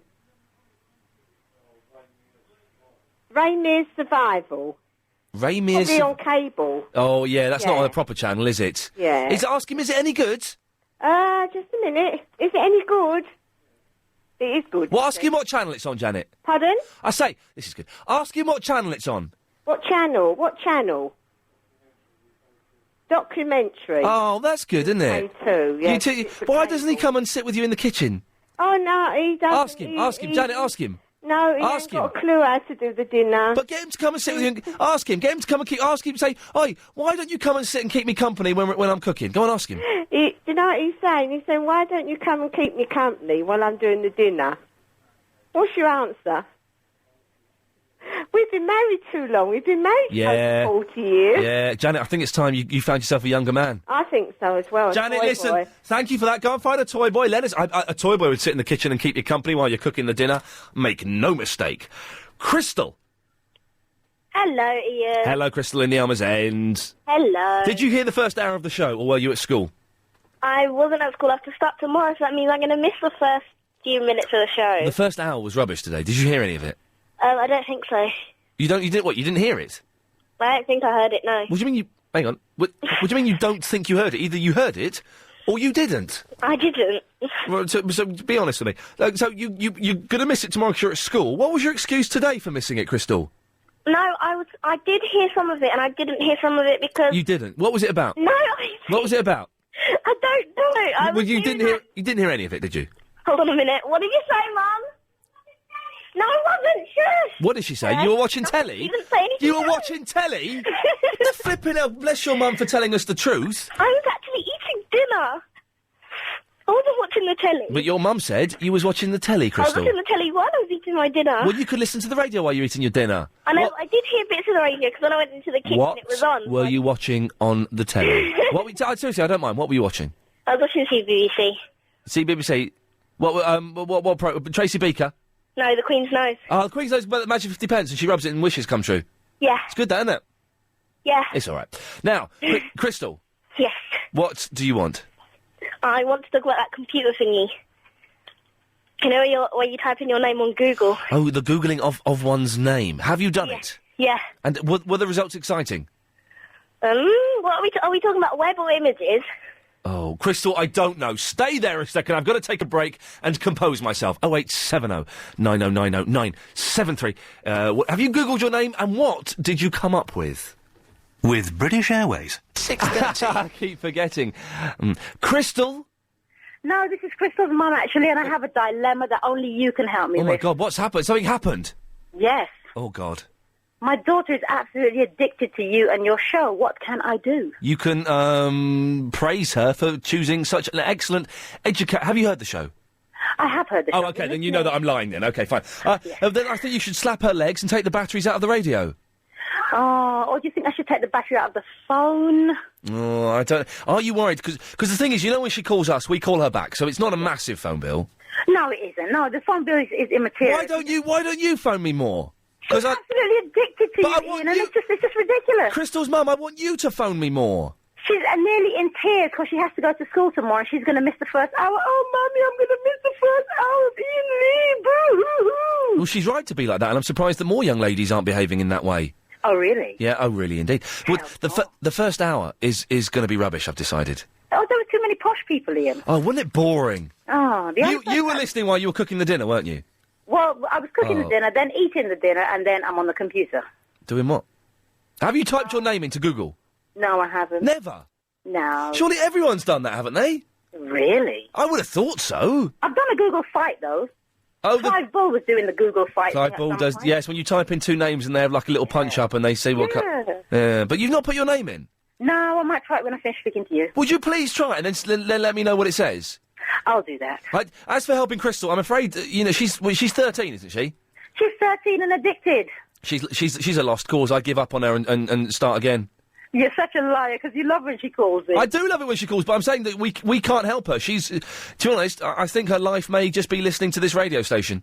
I think so. I think she's going to try to get a co-host spot with you at some point. That ain't never going to happen. Oh, well. Does she want to talk to me, or have you banned her from speaking to me? No, of course she can speak to you. Hold on a second, please, Ian. Thank you, Crystal's mum. Okay, you take care, bye. Bye-bye, and you take care, bye-bye.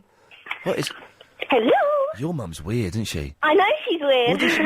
She was telling me off a little bit. Haha, Mum, you're weird. Yeah, I didn't say that, Crystal. Don't get me involved. Now, you've typed... Listen, we've got to go to the news... She'll hear you on the radio that you said that. She won't, because she'll have missed that bit. Now, you have typed your name into Google. I have. And what came up? What did you say, Mum? this is really nasty. Don't... I'm going to smack the back of your leg. Oh, she's done. You want? Be careful, okay? She wasn't supposed to give you the phone again. I'm listening to you, Ian. Okay, bye-bye. Thank you, Crystal's mum. Sorry, Crystal's mum. Thank you for letting me come round, Mrs. Crystal's mum. Bye-bye. Wiki! What is going on? Come on! Hello? Cuckoo. Yeah. Mum, he said you're cuckoo. Oh, don't, Crystal. You're a flipping grass. Sorry, I'm not. You've got 20 seconds. What happened? Are we talking about Wimbledon or Ebb?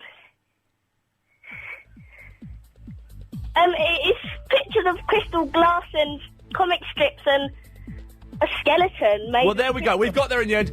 Crystal typed her name into Google. She got a picture of a skeleton. We're there. Flipping out, her mum was telling me off. That was weird, wasn't it? Have you Googled your name? What has come up? Is it something quite surprising? I'll tell you what we found for Agent Chris after the news. 0870 90 90 973. More of your calls and emails after this. If he can't get it right, what chance have the punters got? He's the voiceover king. We're stuffed. My platypus update, thank you. These new hours, they're messing with my mind, man. It's like the government in the 60s, man. What? Really hurts to do that because I'm a little bit tense from lifting nothing yesterday at the gym. It's harder than you think. Ah, dear. And on we go. Yet we have an hour and a half to go. Don't forget, from 6 o'clock. It's not technically a Triple M, so, you know, do what you want, but we will be taking your calls directly to air because Agent Chris is not contracted to work that last half an hour. And we'll be playing the first of the clips that have been sent in by you. We've got about half a dozen or so far. One or two we've had to send back because they're a little bit too long. We don't want them any longer than 2 minutes. And obviously no swearing. Apart from that, pretty much anything goes. And we've got a great one we're going to play after 6 o'clock at 5:38. I must remember, we haven't got the voiceover for the correspondent thing yet. We're getting that tomorrow. Okay, but we've got the music. 5:38, we are having the first of our daily correspondent updates. We have all of the updates, what we done require, so that's pretty cool. In this hour, we're taking your calls. On have you been in the local newspaper? For God's sakes, let's try and keep it light-hearted. If you heard the first hour, flippin' hell. I was in the local paper because I killed someone and... All right, hey, whoa, calm down. We don't need that. You missed it yesterday, Helen. We're talking about animals. If we're getting rid of an animal. Which animal? Get rid of an animal. Any animal. Get rid of an animal. People felling inside. I'll get rid of hyenas because they're useless. Cats. We debated cats. They were on the list, but then I took them off. Woman phoned up. I would get rid of the two-legged animal called the paedophile. OK, thank you. Seriously, phoned up. OK, hot potatoes. We're talking about that. We are talking about things that you frown upon. It's been a weird... Man, the last week or so have been weird. Things that you frown upon. A guy frowns upon getting rounds and someone saying, look, it's my round, here's the money, you go and get it. Agent Chris frowns upon people putting on deodorant in the office. He thinks it's rude. But then if they go and do it in the toilet, you go in the toilet, you get a mouthful of Shaw. Taylor. That's not appropriate. 0870 90 90 973. And have you Googled your name? We Googled Agent Chris earlier on. His full name. And he's a gay Connecticut realtor. That means estate agent in American. I think it means estate agent. I don't know why it's specifically... Was it just... Agent Chris, did he just sell gay land? Or was he just selling land to gays? Or was he by coincidence a homosexual and he thought that was an important thing? He was a homosexual, and there was nothing more in that. Isn't that a strange thing to say? By the way, I'm gay as well. If you want to come and buy stuff from me. I don't know. Anyway, 0870 90 90 973. Have you Googled your name, and what have you come up with? Tracy is in the Chelmsford. Good evening, my dear. Good afternoon, Tracy. Well, OK, good afternoon? Yeah, it's not really the evening till 6, I'm afraid. OK. Technically. I stand corrected. Good. I just want to say Happy New Year. Happy New Year to you, Tracy. And how's the phone? Which phone? My new phone? Yeah. Oh, it's good. I've got it set up. I haven't got it... Oh, I need to phone T-Mobile, because I've gone from Orange... Yeah, we're Orange, we don't do Blackberries... to T-Mobile, but I need to phone them up and change my number. It's all very good. It's fine, but I've not set it up properly yet. Oh, good, I'm glad. Yeah. After that performance a few weeks ago. Bless you. What a performance. What a boring hour of radio that was. That was, yeah. Interesting. We've had a lot of boring hours of radio recently. I wonder... Anyway, I Yes. phoned in about being in the local papers. OK. I've got 4 separate scenarios here. God, you're a little bit of a local paper media tart. 4 separate scenarios? No, it's not that. It's just that I have done a lot of charity. Okay. So, do you want me to start? Yeah, please do. Right. The first one is when I was in the army, we had to tow a tank Yes. through Dorset. Right. That didn't get you in the local paper. No, it was in the Dorset local paper, yeah. For towing... I was based there at the time. For towing a tank? Tank, yeah. All girls. Oh, wow. Okay. And? Yeah. Back up. So that's number one, is towing a tank. That's Okay. number one, there's, yeah. There's literally nothing more to it than that. That's it. No, it was just like, we Towing a tank. collected loads of money, so it was all for good cause. Okay. Oh, you were pulling it... Hang on. Were you pulling it, but we just had ropes on it. You silly man. When you say towing a tank, I thought you mean you just hooked it up to a car. I didn't make myself clear. No, you didn't. And shame on you for that. Okay, so you pulled a tank. Yeah, we did. Okay, that is acceptable behaviour. Good. Thank you. And I did something similar back in home turf, which was on Enfield at the time. Lovely. We towed a lorry, again, by hand. Are you quite butch, Tracy? Sorry? Quite a big girl? No, I'm not. I'm really fit, mate. All right. Fit, what fit is in fit? Fit as in fit, in every respect. View. Okay, nice. So two. One was pulling a trank. One was a truck, and one was a tank. Yeah. Yes. Yeah. Yes. And we did one of our local pubs that we used to sort of drink in. We did a bed race for them. Again, that was for charity. What's a bed? You pushed beds like the monkeys do it. The monkeys do in the opening titles. Sorry? Like the monkeys do in the opening titles, where one of them's in the bed and the other three are pushing it. Yeah. Like that. Yeah. Good crack, actually. Good. Okay. Lovely. And the fourth and final one was when I was in the territorial army based in Barnet. Not the real army, yes. That's after I left the real army. Yeah. Okay. Well, honourable discharge. No. Did you leave? Because I wished to. Deserter, AWOL. No. You went AWOL. Okay, so you went AWOL, and then you joined the pretend army. Then what happened? It wasn't a pretend army. I told you, cheeky sod. Territory. Anyway, well, okay. what we did was... Okay, Dad, you're in Dad's army, and then what happened? Right, there was this annual competition called the Courage Trophy competition. Lovely. Where you had to, each of the TA centres had to try and enter a team, and we were the first ever all-female team to enter it. Yes. And it comprised of 5 challenges, which I won't bore you with. No, please don't. But that got into the Barnet paper and also into the Guardian. I've got the pictures to prove It's it. proof, if proof need be proven, that any old cat can get in local newspapers. Well, I mean, what can I say? I thought that was quite good, actually. Have you kept... We came at a very good place within the team. Third? No, it wasn't third. It was like about 60-odd teams. So where did you come, though, Tracy? We came 23rd. Oh, well, listen, I'm going to say well done, then we're going to cut you off, and I'm going to say what I really think. That's 23rd out of 60. That's halfway. But bless you, Tracy. Abby is in the South Kensington. Hello. Hey, man. Hi. How's it going? So I got a bit relaxed. I went, hey, man. There's no need for that. That's how I talk in the real world. Hello, Abby. What can I do for you? I was ringing to talk about when I've been in the... Did you hear the first hour? You what, sorry? Yeah, I did. It was rubbish, wasn't it? It was all right. It was bored. The thing is, I was bored, and I think if I'm bored, then the listener must be just pulling their hair out listening to Danny Baker. Then you don't sound like Danny Baker. No, I don't. He's good. I like him. He's cool. No, I'm a big fan of his. But I liked it when Anna Rayburn had a massive go at you. That was quite funny. It was disconcerting. It was upsetting. It was upsetting. I wasn't expecting it. She did what she did. There's a thing you can do in radio. I don't do it 'cause it's rude. But if you want to move on to the next thing.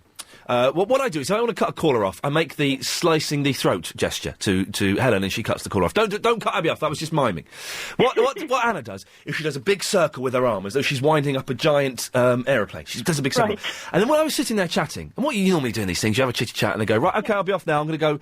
She started winding her arm at me, as though I were presenting Swap Shop and had 5 seconds left. That's not fair. No, it's not fair, but she's lovely. Traumatised by that. I was a little bit. Tearing agony aren't-related ways. Yes, but it's nice to have her on. She's a legend. Do you know what I've done, Abby? She's not a legend because she's not dead. No, exactly. Well, she says that, but I've got no proof that she's not. Now, Abby, we don't. Now, we've been talking for so long. Yeah. That I'd like to ask you to marry... No, that we have to go to a break. Can you wait through the break? Yes, I Through can. the travel and through the news and come back the other side and still remember what you wanted to talk about? Yep. You're a better man than me, Gungadin. Abby, we'll talk to you. 08709090973 is the telephone number. We'll be going to the news after we've had a little bit of this. With 3 till 6:30. We were speaking to Abby. Abby? Yep, he got it right that time, didn't he? Yes, he did got it right. Well done, he. Now, you've been in the local paper? Yes, I have. Pourquoi? Similar to you, really, piano-related things. Yeah, well, I was cello, so different. Well, yeah, but similar. Well, different. Well, I'm not going to argue. Anyway. Good, 'cause you know you're wrong. I'm right. Well, you're not wrong. They're not similar, Abby. Right. I'm female, I'm always right. Okay. Anyway, thank you. I didn't agree with you. Yes, Abby? Yeah, I did a competition in the Moscow, in the Russia. And wow, you went to the Russia? I did. Back in the USSR? Yep. Okay. Well, I don't think it was back then. No, I always used to, when I was a kid, I used to think USSR spelt Russia. I thought that's how you spelt Russia. Okay. I was really young. It kind of makes sense, because it's sort of the right letters. Somewhere, yeah. There'll be and I thought that, CCCP was Russian for Russia. Okay. It's not, you're saying that as though I'm thick. It's not a thick thing to think when you're 8 years old. Fair enough, yeah. Anyway, Abby, I believe you were in the Russia playing the piano. Oh, yes, I was. Okay. And then I had to be in the paper, the radio, the TV, everything. It's like, get off, leave me alone. Yeah, man. Those press hassling you, man. Leave it alone, you fascists. Just leave me out of this. I just want to live my life. For God's sakes, man. Well, it was all on the day I got back. No, I'm tired. Yeah. But they do misquote you, don't they? They do. They're bad for that. They kind of say, for anyone they do it. They call, because a lot of the interviews, they're not recorded. You do it on the phone, or it's just a bloke with a pad who's not even writing. And they kind of get across the gist of what you're saying, but they're not your words. This one paper in particular didn't even do that. They just completely said what they wanted to. What paper was it? I'm not going to say what it was. Well, why not? Grass them up. I can do. It's not a London one, I guess. Yeah. It's one from the Bristol area. The Bristol Evening Post? No. The Bristol Reporter? No. The Bristol Advertiser? No. The Bristol... What is it? Am I allowed to say it? What, yes. It's the Western Daily Press, right, okay. The Western... Oh, you're not allowed to say that? You're going to get sued. No, I didn't, Abby. You're on your own here, baby. You said it. You're going to get in trouble. The Western... What's it called? They have got the toughest they've got the toughest legal team in Bristol papers. Well, that's their fault for misquoting me. It serves them right, yeah. Bar humbug. Yeah, quite. Anything else? Things that get on my nerves, people who can't take a joke. No, it's not things that get on your nerves, it's things that you frown upon. Well, that too. Well, no, to make it work, you've got to say, Ian, I frown upon... ... Okay. Ian, I frown upon people who can't take a joke. Yeah, I frown upon them as well. Because it's really... It depends what joke it is, though. Yeah. Yeah. I'm glad we sorted that, Abby. Thanks very much. 08709090973. Das ist the telephone number. Andreas is in the Shepherd's Bush. Oh no, it's Ian.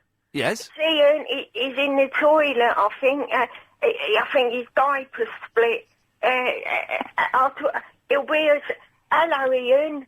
Hello. Did you have a nice Christmas? I had a lovely... So who is... If Andreas is in the toilet, who is this? I'm his granddad. Oh, OK. Hello, Andreas's granddad. Did you have a nice Christmas dinner? I had a lovely Christmas dinner. Did you have a nice Christmas dinner, Andreas's granddad? I had nothing for 5 years. Yeah? I had a cheese roll. Oh, do you know, I could murder a cheese roll now. The area's changed. I used to have Christmas dinner before. Right. The area's changed now. How long is Andreas going to be in the toilet, Andreas's granddad? He won't be long. Okay. He won't be long. Lovely. Do you want to sing us a song? No. Sing us a song, Andreas's granddad. Do you like music, Ian? I love music. Music is the doctor. Its area's changed. Yeah. It was cancelled before. It's a housing association now. Yes. A lot of blacks. OK, we're going to go there.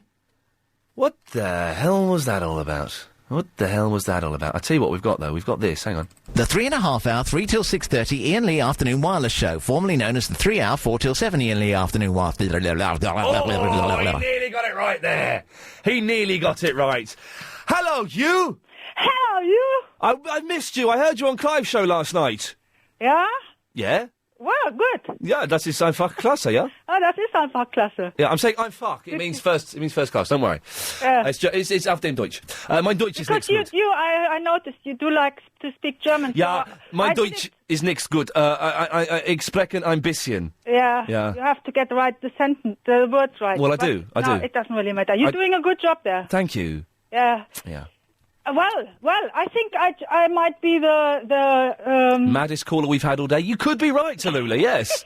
You could be right. Well, we've got loads of things in the local paper. Budgie on London, the first Budgie on London Eye, Budgie refused by Eurostar, Budgie meet Queen, Budgie on scooter with special sign, Budgie not worried about the bird flu, Budgie not worried about snow, Budgie doing a David Blaine, and so on and so on. And there are so many ripe potatoes for the roasting there. Now, why did the Eurostar not allow your budgie onto the Eurostar? Rabies. Because budgies are not allowed on the Eurostar. Okay, that's but fair I enough. managed to do before because they didn't search me. Where did you hide it? Well, in a good bag. In a very good bag. And that must be, I'm sure, there are budgie enthusiasts all over the country going, wow. Now, the budgie, did it meet the Queen or Queen? Yeah, he's on a picture with the Queen. The Queen. Mm. And what did the Queen... To the Queen. What did it say to the Queen? Well, I said something to the Queen, but the Queen I'm not interested in what you said to the Queen, Tallulah. What did the budgie say? Smiled to the budgie because she couldn't believe her eyes that a budgie was sticking out there with all the crowd. Yes. On her willy.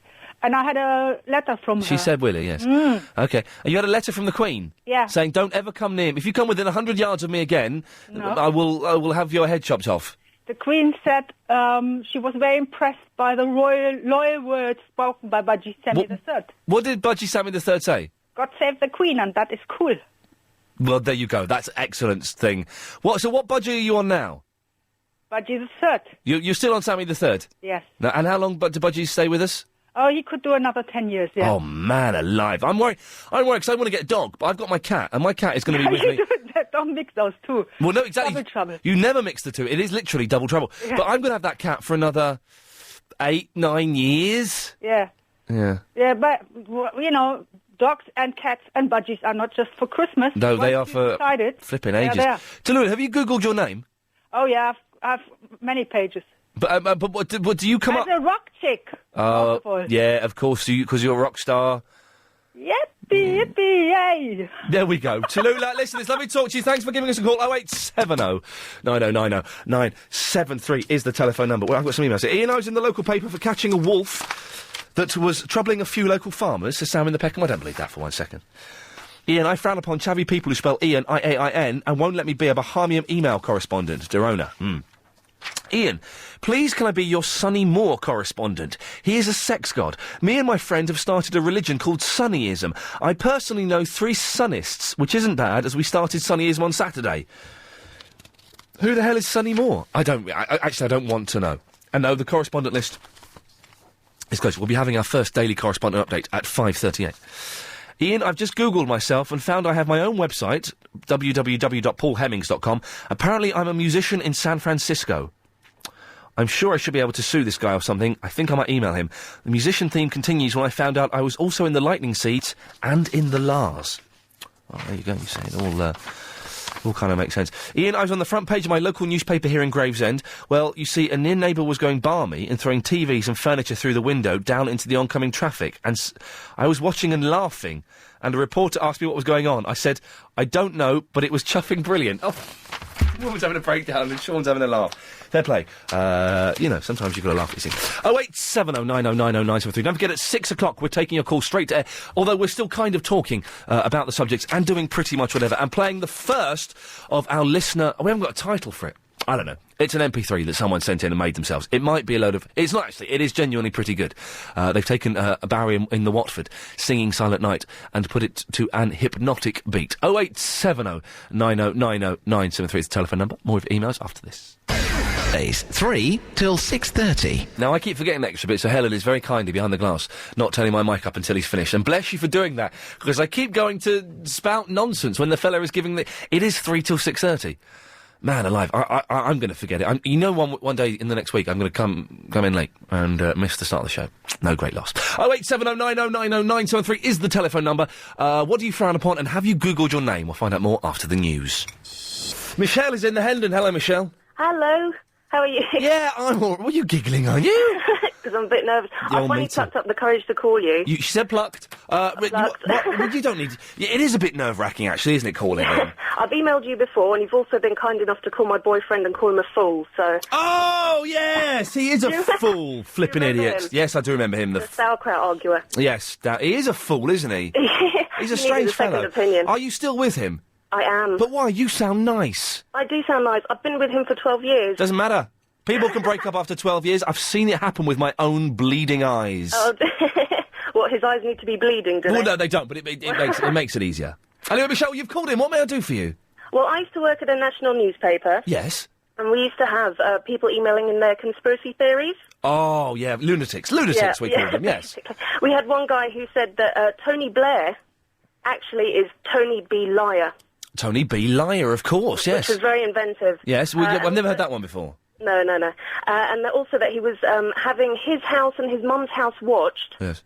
And that ninjas were waiting in alleyways for him as he walked past. Oh, ninjas were waiting. The thing, we're laughing. He might have upset the ninjas. Well, if that's where our taxpayers' money's going, I'd like to know about it. Oh, man, wouldn't it be cool if the government were hiring ninjas? That would be brilliant. And we don't know that they're not. Yeah, exactly. They might be. I wouldn't put it past them. And so were you the person, Michelle, that had to talk to these lunatics? They were emailing in, so really? we sort of filed them for... Yeah, that's the thing with computers. Items, so. With computers, even the lunatics do have access to pretty much anybody in the world, and they can get in touch and say, "Oh, listen to me, I'm being followed by ninjas." Well, absolutely. We had one woman, I think she was from Belgium or something. She had the most fantastic list of people she was mailing. She was mailing the White House, CNN, everyone. Wow. She actually was claiming that the Queen was a monkey alien. Oh, a monkey alien. Not an alien. a monkey alien. Who used to go to the forest at night with Philip with a machine gun and shoot refugees. Oh, man. And obviously that's not true. But if only it were. Obviously. Well, I think we'd love her even more. Conspiracy theory. Yeah. So... Well, it's the first time I've heard... Normally conspiracy theories are, we didn't land on the moon, JFK was killed by the CIA, and Princess Diana is alive and well and living in the Bahamas. But the Queen being a monkey alien... An alien monkey or a monkey alien? A monkey alien. A monkey alien and shooting refugees with a machine gun? Yeah. It's borderline genius. Absolutely. I mean, this woman, she was quite credible, actually. She said she actually was the reincarnation of both Cleopatra and Brendan Lee. Well, when you've got that kind of background, it's hard to dispute the facts, but it is, genius. Ian, I'm in my local newspaper regularly, usually a picture on the letters page with the caption "Senior Photographer" underneath it. How cool is that, says Toby, the Hayes, Senior Photographer. Yeah, it's kind of cool. Ian, this is Jill. Greetings from the Marlow. Just to say, the madwoman is probably talking about Devil Among the Tailors, a skittly-type jobby game played in proper pubs. Yes, it is. Don't argue. Go and look it up. There's no such thing. I know what you mean. I think I know what you mean, but that's not quite the... It's a woman who claimed that a mouse got its head stuck in a game that had holes in it. I don't think that is the case. Now, listen, we updated the correspondent list last Tuesday. It has happened now. It will not be happening again until April. So please don't email me, Ian, please can I be a correspondent for, ladies and things. No.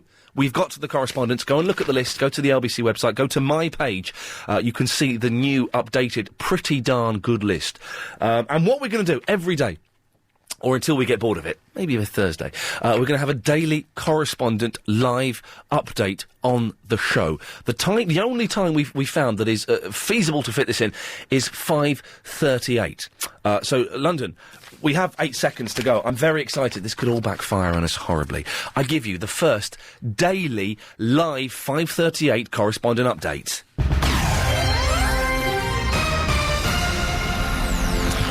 OK, this is from Vicky, the platypus correspondent. The platypus can eat his own body weight in 24 hours.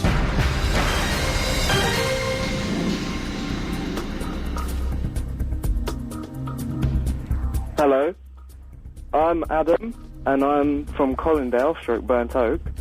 I'm the roughly 5 to 10 seconds of noise correspondent, and here's my update. Stephen,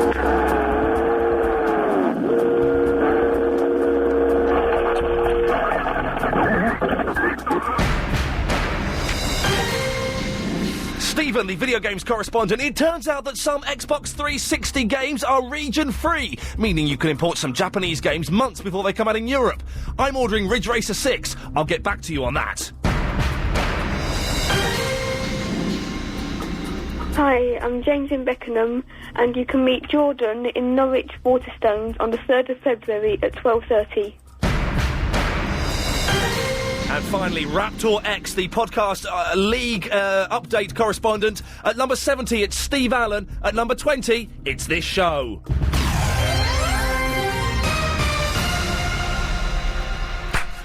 Well, that's the bronze. That's the bronze. It kind o' works. Well done to my correspondents who've updated me today.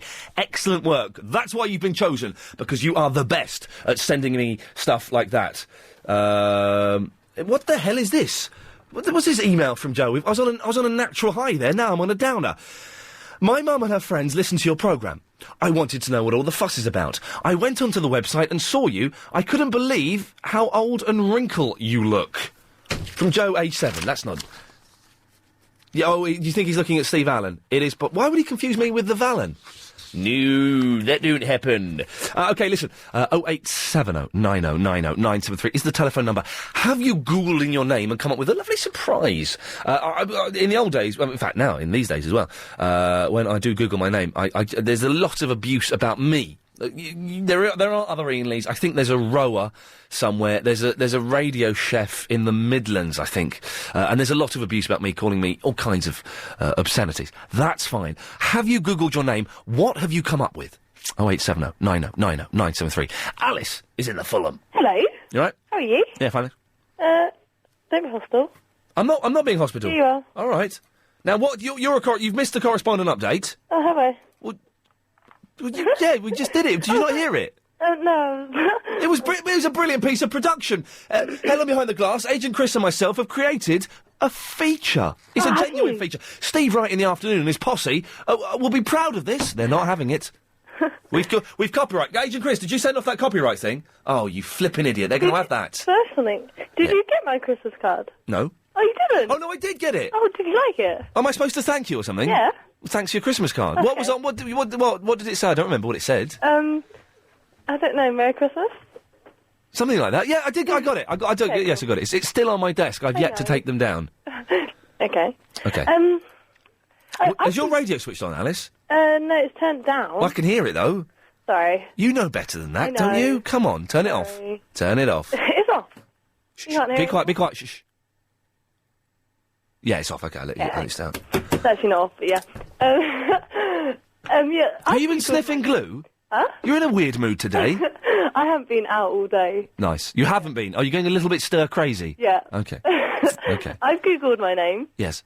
And I'm like a 80-year-old woman, and it's quite funny. Is there a picture of you as an 80-year-old Yeah. woman? It's weird, isn't it? There's a picture of her and her husband, Oh my God. and it's got music. It is brilliant. Is it her own website that she set Yeah. up? Why would an 80-year-old woman set up a website? That's a strange thing to do. And when you say music, is it that kind of weird, plinky-plonky internet music that's not really music? It's quite Yeah. annoying and you can't switch it off. Yeah. I know the style. I was looking at something on eBay, and someone had put this music on their eBay page. Oh my, what? Well, exactly. So it's playing this awful, awful music, and I had to leave the page and... You couldn't buy it, could you? No, I couldn't buy it because I couldn't... My What ears... was it? Oh, it was a Monkeys DVD. It was a documentary, but not a doc. It wasn't. Don't worry, it wasn't that fella, Agent Chris, the fella that got busted. It was a DVD. Oh, okay. Yeah. Did you hear about on the BBC One? No. There's like Monkeys Week next week. Do you mean the animals? Yeah. Mate. I've gone off monkeys a bit. What? Yeah, I've gone off them because they've not evolved. What? They should have evolved. To what? To man by now. If we're following the theory of evolution, well, how come monkeys... The evolution. So. Well, I'm not sure either way, but if it is true, then how come monkeys are still monkeys? Because it's not true. What do you mean it's not true? Evolution is not true. Yeah, let's not go down that route, because I don't want to fall out with you, Alice. Oh, okay. Okay. But so, listen, so you're an old woman. Do you think maybe it's... the old man, is he the kind of fella you'd like to marry? No. No? Even if he were, I don't know, 60 years younger? No. Okay. He wouldn't be smitten with your Waitrose uniform? Oh my gosh! I got asked for my number. Oh, I told you that. Yeah. And I saw Matthew see the rower, Pinsent. Yes. He was in my store yesterday. You shouldn't be telling that. We have a correspondent that gives me a... Well, we have Alice, we have a guy called Mem who gives us updates on celebrities that have been in superstores. So I'm afraid I cannot... supermarkets, I cannot take that. Alice, thank you very much for your call. 08709090973. Don't forget, after 6 o'clock... we'll be playing the first of our MP3s that have been sent in by you, a listener. Today's is from Guy Neasden, I believe. And also we'll be taking your calls straight to air. And you can email ian@lbc.co.uk. Till 6:30. Let's go to Bernie in the Wimbledon. Hello, Bernie. Hello, Ian. How are you? I'm all right. I've been better. Love your programme. Oh, I love you. Oh, I wish you would. Oh, crikey, Bernie. I'm a bit short on friends at the moment. Oh, mate, why? I don't want to know. Why have you called in, Bernie? Well, I've been on the front page of my local paper. I've got a cat called Pax, P-A-X. P-A-X, which Pax is the cat. Latin for peace. Yes, of course. It's like Fey Nights. That's right. Yes. And I thought he was a bit lonely, so I bought another pet. What? Okay. A tortoise. Why would a cat be friendly with a tortoise? Well, I didn't want him to be outshone, you know. No. He's very powerful personality. Yes. But I felt a bit sorry for the tortoise. Of course. Because he wasn't getting much exercise. So I went to Toys for Pets. Yes. And I bought a little miniature trampoline for him. For the tortoise. And the tortoise would love to bounce up and down. Of course he would. What tortoise wouldn't? As they do. Yes. But I got complaints from the people who lived underneath me. Yes. So... It's a heavy tortoise, was it, making much noise? Very, very heavy. It was a bit fat for a tortoise. Fat tortoise. And I removed the trampoline. Thank you. And while I was out one day, I found out, because the cat told me, he'd been practising on my wooden bed. Right. And he's broken all the wooden slats under the mattress on my bed. Yes. And I'm really annoyed with him. As one would be. Well, I don't tolerate the bad manners of tortoises. No. And I just... Somehow it got reported in the local press. Now, but I would imagine if it did get reported into the local paper, it would have been you that tipped the local paper off. Am I correct? No, it wasn't me. Come on! It was the person who lives opposite who can see into my flat. Who? Bum! That's not true. It is. And I'm very disappointed. I didn't send a Christmas card this year. No, who does? Who does these days? I know. But how disappointing. Isn't it upsetting? Did they get a good picture, though, the local paper? Oh, yes. Very good of my ball patch. Yes. Yeah. Yes. Bernie, thanks very much. Right. Bye-bye. Bye-bye. Completely and utterly mental.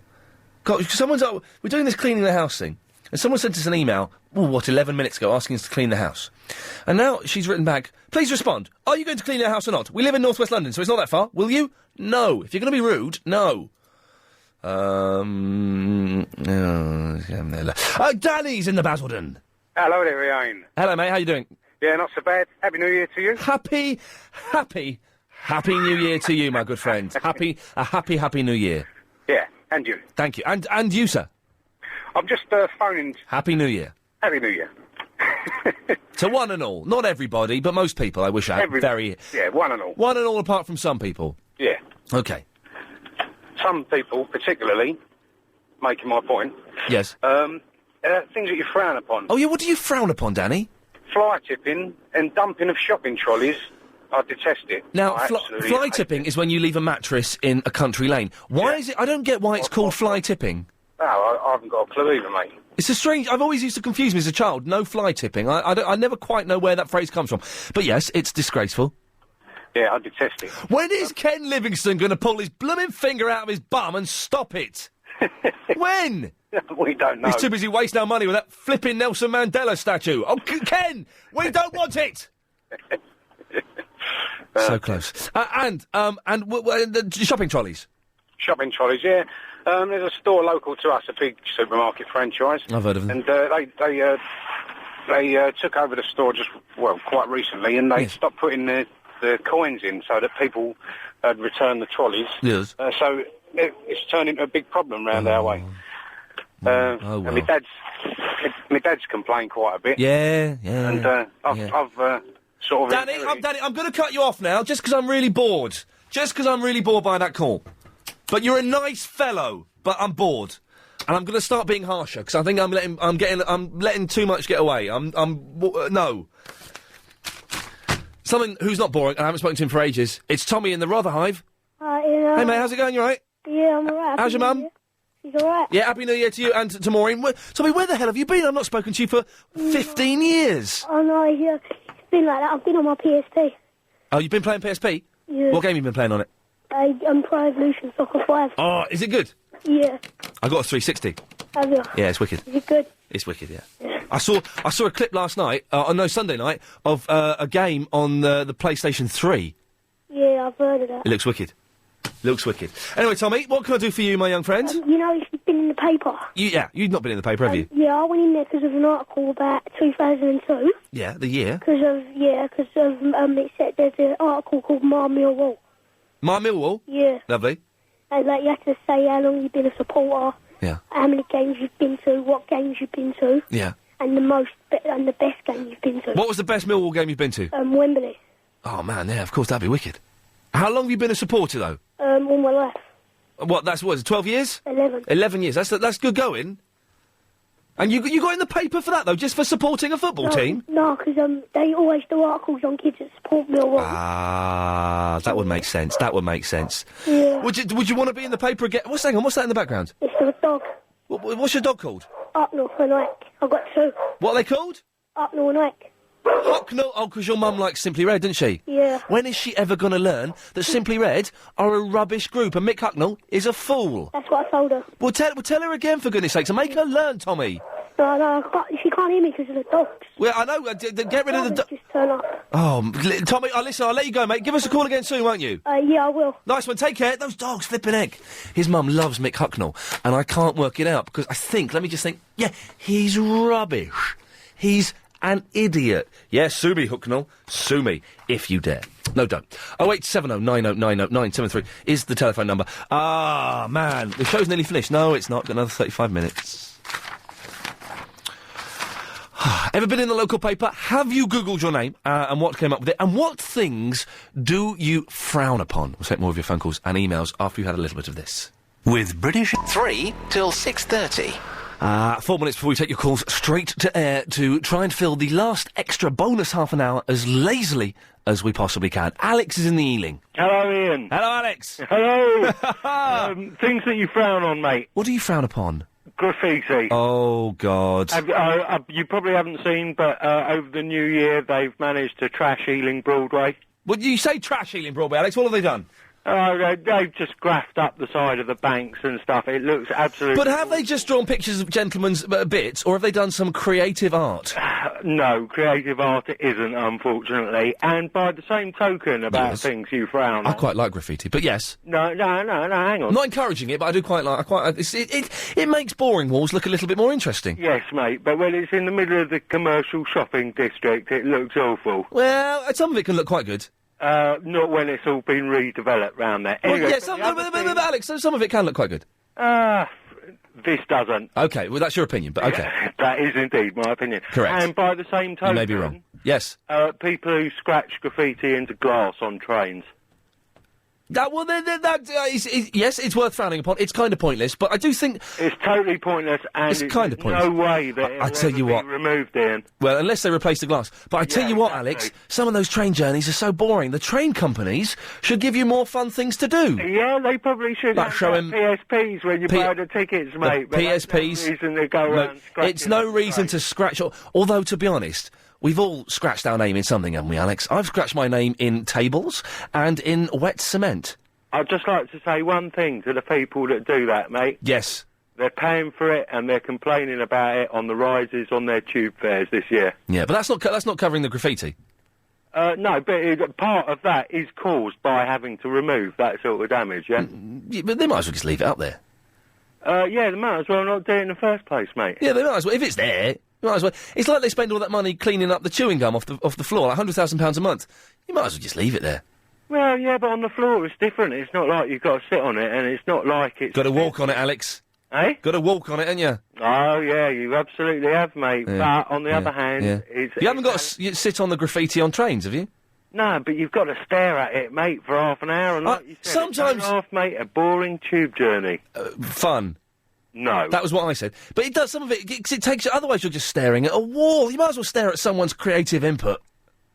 Yeah, except it's not very creative, really, is it? Well, some of it's if very... that's all you can find to do on like, a half-hour's tube journey, I feel a bit sorry for you. Yeah, well, I think that is all they do. Alex, thanks very much. I'm Alex in the Orpington. Don't forget, graffiti's illegal. Don't do it. That's our message to you, London. 0870 9090 973 is the telephone number. After 6, because it's the extra half an hour, Agent Chris is no longer contracted to work for this extra half an hour. He hasn't got football practice tonight, so he's going to hang around to make sure I don't cry out of misery. But we are going to take your calls straight to air. We're talking about Googling your own name, being in the local paper, and whatever the other thing was. Oh, things you frown upon. Isn't it weird? We've had a lot of grumpy, middle-aged, middle-class people today. We've got to sort that out. We'll mess with that demographic. And at some point after 6 as well, we'll play the first of the MP3s that you, the listener, have sent in to us. Hopefully you'll enjoy it. 0870 9090 973. Take your call straight to air after the latest news. LBC, Iain Lee, 4 till 7, Iain Lee show, wireless show, goodbye. Goodbye to you, sir. It's the extra bonus half an hour. We didn't have this before. This is kind of the director's cut of the show. And there's one behind me. I know I'm going to get him with... This is the director's cut of the show. This is bonus footage. You know, we're now in uncharted territory. 3.5 pure hours of this guff. Coming up in this half hour, it's kind of a thing that we're hoping to do more of. It's up to you, though. We need your help. We want you to send in MP3s or CDs of little pieces that you have put together, you've produced, you've done it on a computer, on a tape recorder, whatever.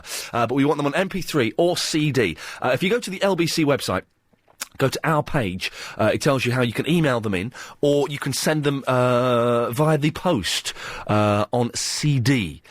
And we've got one of those to play a little bit later on. But at the moment, we're taking your calls straight to air.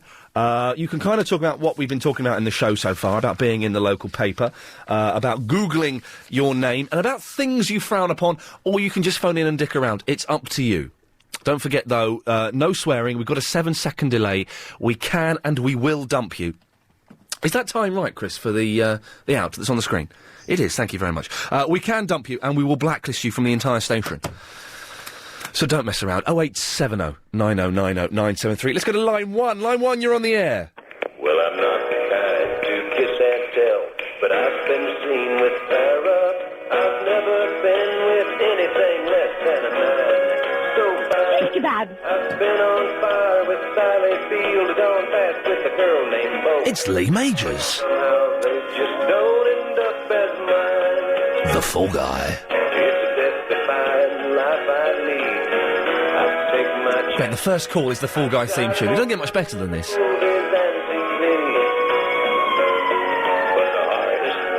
We'll have the chorus. We'll get to the chorus. It's a good song.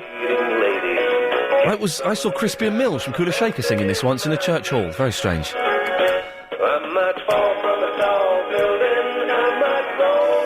It's a good song, isn't it?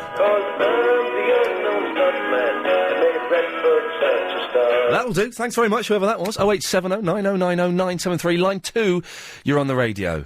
Hello, baby Ian. Hello, my love. Hello, Val Docklands. Listen. Yes, Val Docklands. I've only just switched you on. Yes. I've just come back from my daughter's in Essex, you know. EastEnders always move out to Essex, don't they just? That's what I frown upon. Do you know, North London's Hertfordshire, Yes. South Londoners, Yes. Kent. Yes. However, now listen, I'm a grumpy, working-class, middle-aged EastEnder. I like the sound of you already. Be Do you part really? be part of my life. I would love to have an affair with you, but my prediction for 2006 Didn't say that. you're going to have an affair. What? I didn't ask for a prediction. Clive was doing predictions last night. Now, shut up, listen, with Vicky. What? I think you're going to have an affair with Vicky. That's terrifying. You will have a passionate affair with Vicky, and Yes. does Fiona listen to this? Who's Fiona? I don't know. Is it your girlfriend, Fifi? Fifi's? Yeah, there's not Fiona. Where's that? What the lunatic? Clive's back in business. Clive Ball back in business. Show last night, cracking. And as we've said, Sheila from Cock Fosters, who called in, made a prediction that Chico would get his own TV series. Today, He's got his own TV series. Bizarre. Line 3, you're on the radio. Meow, meow, woof, woof. Interesting. We had a brilliant fella the other week when we took calls. We took a lot of calls straight to air last week, Ellen, because we didn't get any calls. And we had a brilliant guy do real life for London, real life for London, real life for London, real life for London, real life for London. He's just doing it for, it was genius. Line 5, you're on the air. That's me. Turn your radio off. No, or put the phone down, whichever is easier for you. Obviously it was easier for you to put the phone down. That's fair enough. That's what it's all about. Ian, this is Clive Weston in the Blackheath. I've been in the paper twice in one edition. Not even in a story. I was in a picture at a beer festival and at a footy match at the same day. Obviously, I was hammered in the second picture. Good work there, sir. Well done. Line 6, you're on the radio. Oh, hello, is that me? Yeah, you're on the air. Hello, it's Gloria from Bournemouth. Hello, Gloria from the Bournemouth. This is Ian Lee from LBC Towers. What can I do for you? Hello, I'm very well. First of all... Didn't ask. Yes. Okay, what is this thing with you where you say the Bournemouth or the Hastings? Because it's correct. Why don't you just say Hastings? Because it's correct English to say the. Yeah, okay, all right, I'll give you that one. Thank you. That's a pleasure. Being in the local paper... Yes. I was in the local paper... Yes. But I'm going to hand you over to the person who is the queen of being in the local paper, and she's not expecting this, but I'm going to give you... Uh-oh, this is live! Live! Live on LBC! This is exciting! Such a look. Okay. Oh, no, you busted her! Can I introduce to you... Yes? A well-known fan of Nick Ferrari. Uh-oh! I should say Nick Ferrari is a fan of hers. No, what's going on? Patricia of the Bournemouth. Who? Who was in the local paper 20 years ago for kidnapping the local MP. Is she there? She is. Come put her on the air. This is amazing. This is live. I didn't know. Chris, did you know about this? Helen, I didn't know about this. Patricia? Oh, who am I talking to? This is Ian Lee. Hi, Ian. You don't like him, do you? I have never heard of you, sorry. Why are you so quiet? Are you tiny? My daughter's laughing. She should be, because she's just got you live on the radio, and you didn't know. Brilliant. Thanks very, very much for that. And that was an LBC 97.3 exclusive. I didn't know that was going to happen. I did not know. Brilliant. I feel like Noel Edmonds. Not Noel Edmonds. Who's the other fella? Beatles. Line 7, you're on the radio. That's someone flushing the toilet. Excellent stuff. Maybe it's their view of the show so far. And I can kind of almost dig that. Ian, I've been in my local paper when I was about 9. All the kids in our class made Christmas cakes. And so they printed pictures of us all with our cakes. No idea why this was newsworthy, but it was only the East London Advertiser. I think my mum still has a clipping 21 years later from Marianne. Line 3, you're on the radio. Ian Ali, jana nahi, sanu chhod ke. Thank you very much. Again, the Pardesi, which is an obscure Hindi Bollywood song, really, really seeing a revival over here. If we release that and Kadang Kadang as a double A side, man, we're going to get into the top 100 easy. We're taking your calls straight to air because we're being lazy. We may be doing this every day for this last half hour. I just don't know. It depends if we can get Agent Chris's contract renegotiated. Line 5, you're on the radio. Are you ready? I think so. Here we go.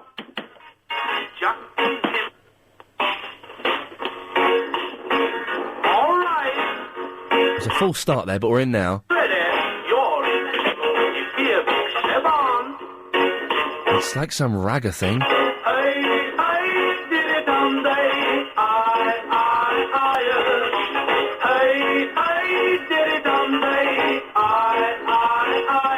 Oh, 870-9090-973 is the telephone number. We'll take more of your calls straight to air after the news. And also after the news, we'll be playing the first of a little bit that's been produced by one of our listeners. It's Guy in the Neasden. I think it's brilliant. I genuinely think it's brilliant. It's quite a good standard to set. We've been sent some. We got sent about half a dozen already. We only mentioned this yesterday, which is good. Some of them are cack. It's got to be said. Maybe we'll play some of those. But we will be playing an MP3 that Guy in the Neasden has put together for us. We'll be doing that after we've got the news. With British... Till 6:30. Yeah, things are a little bit different in this bonus director's cut extra footage that we have not seen before. We're kind of taking the call straight to air because Agent Chris is not contracted to work this half hour, whereas I am because I have a very, very badly worded contract, which means they pretty much got me by the older balls. But Chris, when he's not doing football practice, we'll stick around here and just to make sure things go okay. So we're taking a call straight to air because we're lazy. We're also asking you to, and this thing may burn itself out after a week, but if you've got if you've got some knowledge of putting together little production pieces, we're looking for you to send them in, no more than 2 minutes long. And they can be kind of about anything. They don't necessarily need to be relevant to the show, as long as there are no swears in it. And the quality's kind of halfway decent, and they're not more than 2 minutes long. We'll probably play them. So you can send it via MP3 to ian@lbc.co.uk, or you can put them on a compact disc and send them in. The address is on the LBC website. And the thing that kind of gave us the idea was Guy in the Neasden sent us in a clip. I think it's about 56 seconds long, which is kind of the perfect length, and it's pretty darn good. We had nothing to do with this. Guy in the Neasden sent us in this. That'll do. I genuinely think that's brilliant. That's quite a high standard to set. If you can do better than that, brilliant. If you can't, do you know what? Send it in anyway. We'll have a laugh. But we're still taking a call straight air for the last 8 minutes of the show. Line 3, you're on the radio. Hi, Ian. Hello. How are you? I'm fine. Did you enjoy that music? Not really, no. Why? What was wrong with it? It was just very different. It was very different. Yes, certainly. Yes. Anyway. But different can be good, can't it? No, different can never be good. No. Uniformity. I'm phoning up about sort of two things, really. Okay. Are they different things? No, well, they're linked, Good. actually, in a way. Good. They should be. Uniformity. I'm one of these people that campaigns, and I'm always in the papers for this, that and the other. Okay. So I'll phone up about parking fines or about not de-icing the roads when they should. Yes. Not putting up Christmas lights. Yes. What I'm going to do is I'm going to cut you off because I'm bored. Line 2, you're on the radio. Who was that lady? I don't know. She was very, very boring, wasn't she? She complains. She phones up and complains. Does she not like music? Does she not like my singing? Is this Barry? Yes, it Hello, is. Barry in Norfolk. Did you hear what? Now, you had nothing to do with that clip, did you, that we played? It's absolutely out of this world. No, you don't mind, because Guy obviously recorded you off the radio. You don't mind that, do you? I don't mind. Who is it? What's his name? His name is Guy. He lives in the Neasden. Well, I want to thank him very much. Well, that will And I mean... say balderdash to that lady. I can't believe she didn't like it. I thought everyone would love it. I did. Well, she was very, very stern. I'm frightened of women at the best of times, and she sounded terrible. Sound like a right old grump. She did, didn't she? Bar humbug. Now, look, very quickly. Yes, sir. I just want to apologise. I hope that bit of music cheered up my wife, because she's furious, my Margaret. Oh, really? Why? There's a new lady who's moved in to the residential home where I live. I won't say her name. No, best not to. No, Mrs. PP, I'll call her. Why PP? Pardon? Why do you call her Mrs. PP? Those are initials. Oh, okay, Oh, no, I won't say that. Anyway, she's a very attractive lady. Oh, dear. And I think she's got a problem with one of her eyes. Margaret accused me of her of giving me a come-to-bed eye. Because it's only the one... But because she cut the old mistletoe... Oh, dear. And it all kicked off on New Year's Eve. Yeah. Well, you didn't... There's nothing wrong with having a kiss under the mistletoe, is there? Of course there is. But Margaret says, she's making an eye at you. And I said, no, she's not. She's just got a funny eye. She's done me a Mexican chicken and egg sandwich. What's a Mexican chicken? Well, it's very spicy and it's very... I'm not saying it's an aphrodisiac, but it was a very, very nice... And anyway, we done the bingo. This Mrs. PP, she shouts out, "House, I've got a house." And my Margaret goes, "Yeah, you've had the whole house." And there's a... Can I say bitch fight? And it was on the carpet, you know. You probably can't say bitch fight, no. It doesn't matter, But that lady will be writing to the papers. It's a bit different, and she won't like it, will she, Barry? She won't like it, but I want to say to Margaret, there's nothing going on. You're the only... never mind the green-eyed monster. I called her that once before. Well, Barry, listen, I hope you work it out with Margaret. If there's anything we can ever do to help, you will let us know, won't you? Oh, well, perhaps I'll get Margaret to phone in and give her side of the story. I do love her, the great fat old thing. She's lovely. That doesn't help calling her that, does it? No, it's only a bit of a laugh. Well, we'd love to speak to her if she ever wants to call in. Well, I'll do my best. Take care, Barry. Lots of love. Happy New Year. Happy New Year. Bye-bye. Bye-bye. He's gone. There we go. 08709090973 is the phone number. Taking a call straight to air for the last 4 minutes of the show. Line 2, you're on the radio. Hello? Hello, you're on the air. Hi there. Hello. I'd just like to say, you know Barry that you've just had on? Yes. I think he's an actor. Who do you think he is? I've no idea, but I don't think he's an elderly man from Oxford. I think he's a bored actor that just phones in and has a laugh. He's from Watford. But yeah, we're unsure who he is. There's a lot of theories that he's Joe Pasquale. I don't think he's Joe Pasquale. No. He's good, but I don't recognise the voice, but just to prove me right, invite him into the studio. We can do that. And if he's not who he claims to be, I'll give some money. We can give money to charity or whatever. Screw charity, they get plenty. We can... I can ask Barry to come in the studio, I suppose. We could possibly ask him, see if he'd wanted to. It could be done. I'm not sure. Line 3, you're on the radio.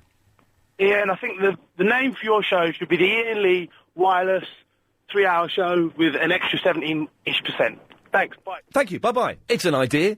I think we've got the name of the show, isn't it? The 3-hour 4 till 7 Iain Lee afternoon wireless show now from the new time of 3 till 6:30.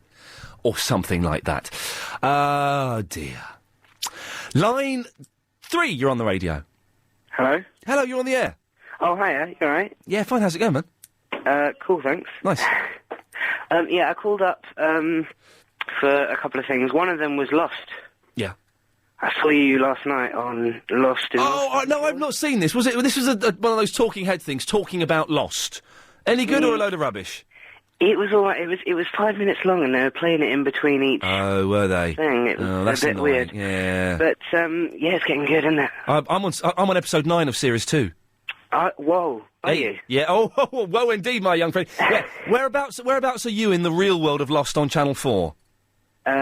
Well, up to where the smoke comes up, which is the most recent. But I found out a little bit of the plot on the internet. Well, I'm going to stop you because this is one of the few series where I'm not going to let anyone reveal anything because I can tell you a whole heap of Episode 9. Hey, Chihuahua! I have something I think may interest you. Come on! It's the only bit I'm going to say. Because it gives away none of the plot. It's a brilliant series, Lost. And the beginning of Series 2 I found a little bit disappointing, but it's getting good again. That much I know. Line 1, you're on the air. Hello? Hello, you're on the air. You can do better than that, come on. You can do better than that, can't you? Come on. Come on. Come on, giggler. Come on, you can do a better call than that. Come on! Come on! Come on! Come on! He's gone. He hung up. He couldn't do better than that. I was really working him to get the best out of him. He couldn't deliver any of the goods. We've got time for one more very, very quick call. Line 5, you're the last call of the day. What a disappointment! What an absolute disappointment. Listen, thank you again to Guy in the Neasden for sending that clip in. If you can do anything that's approaching that or nowhere near as good as that, then go to the LBC website. lbc.co.uk. Go to my page on there under the presenters, and it tells you how to get your clips in either via the email or you can send them on a compact disc through the post. Don't forget, Clive Bull of The Governor is back in the building doing his show at 8 o'clock.